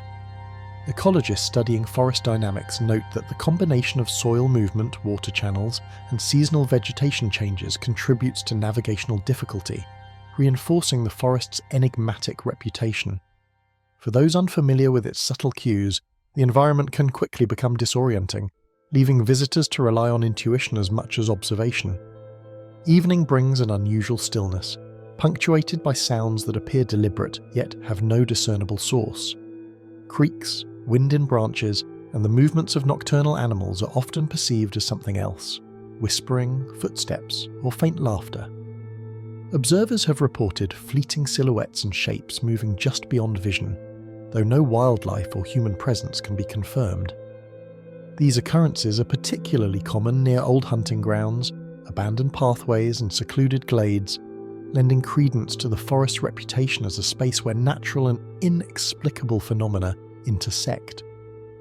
The transition from day to night heightens awareness, making every shadow and rustle feel purposeful and charged with meaning. Oral tradition blends fact and imagination, teaching successive generations where paths are safest and which zones remain off-limits entirely. Stories of vanished hunters, hidden glades, and strange occurrences are retold in local communities, often accompanied by practical guidance for survival. Folktales emphasize the forest's unpredictability while embedding ecological knowledge: which areas flood, where roots and undergrowth conceal dangers, and which routes are reliable in all seasons. This layering of empirical observation and legend preserves both safety and reverence, ensuring that even in modern times the forest retains a measure of untouchable mystery. Even with GPS tools and detailed maps, researchers moving through the forest struggle to maintain orientation, highlighting its perplexing character. Field studies reveal rich biodiversity. Rare birds, amphibians, and endemic plants thrive in microhabitats created by uneven terrain and water channels. Yet human cognition often fails to interpret these environments accurately, with pathways appearing to shift or merge. Even with technological assistance, the forest resists full comprehension, maintaining a persistent aura of unpredictability. Scientific data can catalogue species and terrain, but the lived experience of moving through these groves continues to surprise and confound explorers, reinforcing centuries-old accounts of its elusive character. Every expedition reaffirms the forest's reputation as a living enigma, where natural complexity and unexplained phenomena coexist in perpetual tension. Travellers, ecologists, and historians alike acknowledge that even well-documented areas can induce confusion or unease. The convergence of dense vegetation, hidden water channels, shifting light patterns, and cultural memory produces a landscape that is both tangible and elusive. Each visit adds new observations to the long history of recorded encounters, but the forest continues to withhold complete understanding. Its paths, clearings, and hidden corners are repositories of both environmental intricacy and human imagination, sustaining fascination across generations. Remote glades remain untravelled, preserving enigmas that defy explanation and challenge every attempt at discovery. Savernake Forest, England. Ancient roots twist beneath the forest floor, hinting at centuries of life and stories that remain unresolved. Savernake Forest, located in Wiltshire, England, has long been recognised for its ancient oak and beech trees, some of which have stood for over 1,000 years. The forest's unusual density and age create a sense of dislocation, as though time moves differently beneath its canopy. Archaeological records reveal that humans have inhabited the surrounding region for millennia, leaving traces of settlement, hunting, and ritual activity. Yet despite familiarity with the forest, accounts of lost travellers and inexplicable occurrences persist, entwining history with enduring mystery. Sunlight filters in narrow beams through towering oaks and beech, illuminating hidden hollows and thick undergrowth that obscure familiar paths. The terrain is uneven, with fallen branches, moss-covered stones, and shallow depressions that subtly shift the forest's appearance from one season to the next. Visitors often describe the sensation of paths moving or disappearing entirely as they navigate, creating the impression that the forest itself adjusts in response to human presence. Ecologists note that seasonal changes such as leaf cover and light variation can dramatically alter perception, making familiar areas appear foreign. For centuries, these conditions have contributed to Savernake's reputation as a place where even careful observation can fail. Archives describe the forest as a prime hunting ground for the elite, while even veteran gamekeepers admitted to occasional bewilderment. The forest was historically part of royal estates, and hunting parties regularly ventured into its depths, marking trails and clearings for sport. Despite these measures, numerous accounts in estate records indicate that hunters occasionally returned shaken, reporting sudden confusion, eerie sounds, or the disappearance of dogs and companions. Chroniclers occasionally noted unexplained lights and whispers among the trees, often dismissed as superstition yet repeated across multiple independent sources. Such documentation reinforces the dual nature of the forest as both resource and enigma, rooted in tangible history and intangible phenomena. In the recollections of villagers, wanderers sometimes vanished, leaving only traces in the form of footprints or disturbed foliage. Oral histories describe travellers following well-known routes, only to find that landmarks had shifted or pathways ended abruptly. Some disappearances involved individuals who had previously navigated the area with ease, suggesting that ordinary experience offered no protection. Community practices emerged in response. Visitors were advised to move in groups, mark trees with chalk or ribbons, and avoid the forest after dusk. The persistence of these stories across generations reflects a collective understanding of the forest as simultaneously familiar and perilous, a space where caution is inseparable from curiosity. Subtle sounds, the snap of a branch, the rustle of leaves, interweave with distant bird calls, creating an auditory environment that seems deliberately enigmatic. Acoustic studies in dense woodlands like Savernake reveal that sound travels unpredictably, reflecting off tree trunks and foliage to produce echoes or distortions. Observers report hearing footsteps behind them, or distant voices that vanish when approached, phenomena sometimes corroborated by multiple witnesses in separate incidents. Even wind patterns contribute to these illusions, amplifying the impression of unseen presence. The forest's layered soundscape heightens awareness, blending natural and inexplicable stimuli to produce an atmosphere where perception itself becomes a challenge to certainty. Overgrown trails wind through depressions and fallen timber, transforming familiar routes into mazes that challenge even experienced explorers. seasonal growth and decay continuously alter the landscape, making previous landmarks unreliable. Hikers note that paths may split unexpectedly, loops form where none existed, and clearings shift subtly over time. Historical records describe similar experiences. Guides and hunters found that previous mapping efforts became obsolete within months, suggesting an environment that defies static documentation. This spatial ambiguity enhances both fascination and trepidation, reinforcing the forest's reputation as a location where direction is never guaranteed and where human navigation remains fragile in the face of nature's complexity. Twilight brings peculiar shadows and fleeting shapes among the trees, often vanishing when observed directly, leaving observers unsettled. As daylight wanes, long shadows stretch across uneven terrain, creating illusions of movement in peripheral vision. Local accounts describe shapes glimpsed in these conditions, indistinct figures, animals behaving oddly, or lights appearing among trees.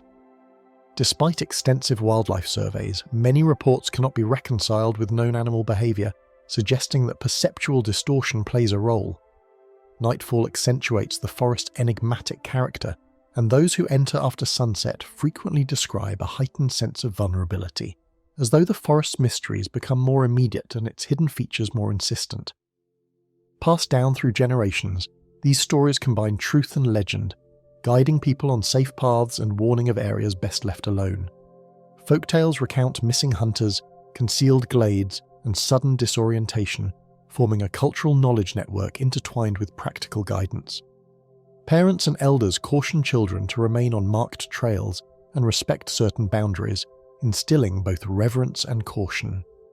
Archaeologists note that oral traditions in the region often encode environmental information, such as dangerous terrain or seasonal flooding, disguised as legend. This fusion of empirical observation and narrative creates a socially transmitted map, allowing the forest's mysteries to persist while guiding human interaction with its more treacherous areas. Scientific surveys document the forest's ecological complexity and varied terrain, but none can fully account for the sense of confusion it produces. Savernake supports rare flora and fauna, including veteran oaks, ground flora like bluebells and wood anemones, and elusive mammals such as badgers and deer. Geographers and ecologists can chart topography and document species, but neither technology nor scientific analysis can entirely replicate the lived experience of movement through its shaded avenues and hidden hollows. Visitors continue to report sensations of subtle dislocation or inexplicable presence, confirming that the forest retains an essence beyond measurable attributes, a combination of physical, historical, and psychological factors that reinforce its enigmatic nature. In its untouched corners, the forest feels alive, moulding the routes taken, the perceptions formed, and the moments that occur within. The interplay of dense canopy, uneven terrain, and shifting light patterns creates a dynamic environment that challenges human understanding. Historical accounts, ecological observation, and contemporary exploration converge to show a woodland that is both ordinary in its biology and extraordinary in its impact on perception. Each expedition into Savernake adds anecdotal evidence to the centuries-long record, yet the forest remains largely inscrutable, sustaining fascination and wariness in equal measure for those who walk beneath its towering trees. Every experience in Savernake Forest reinforces the perception that it is more than a landscape. It is a place where history, human action, and natural complexity intersect in ways that remain unresolved. Paths disappear, light shifts, and sound behaves unpredictably, creating a constantly evolving environment. Archaeological remnants, centuries of oral history, and recorded disappearances coalesce with ecological observation to craft a unique narrative of space and memory. While some visitors approach it as a site of study, others treat it as a domain of caution. In every case, the forest asserts its presence as both tangible and mysterious, resisting comprehension while preserving its ancient character. Hidden groves endure, safeguarding enigmas that continue to challenge understanding and draw the curious into their quiet depths.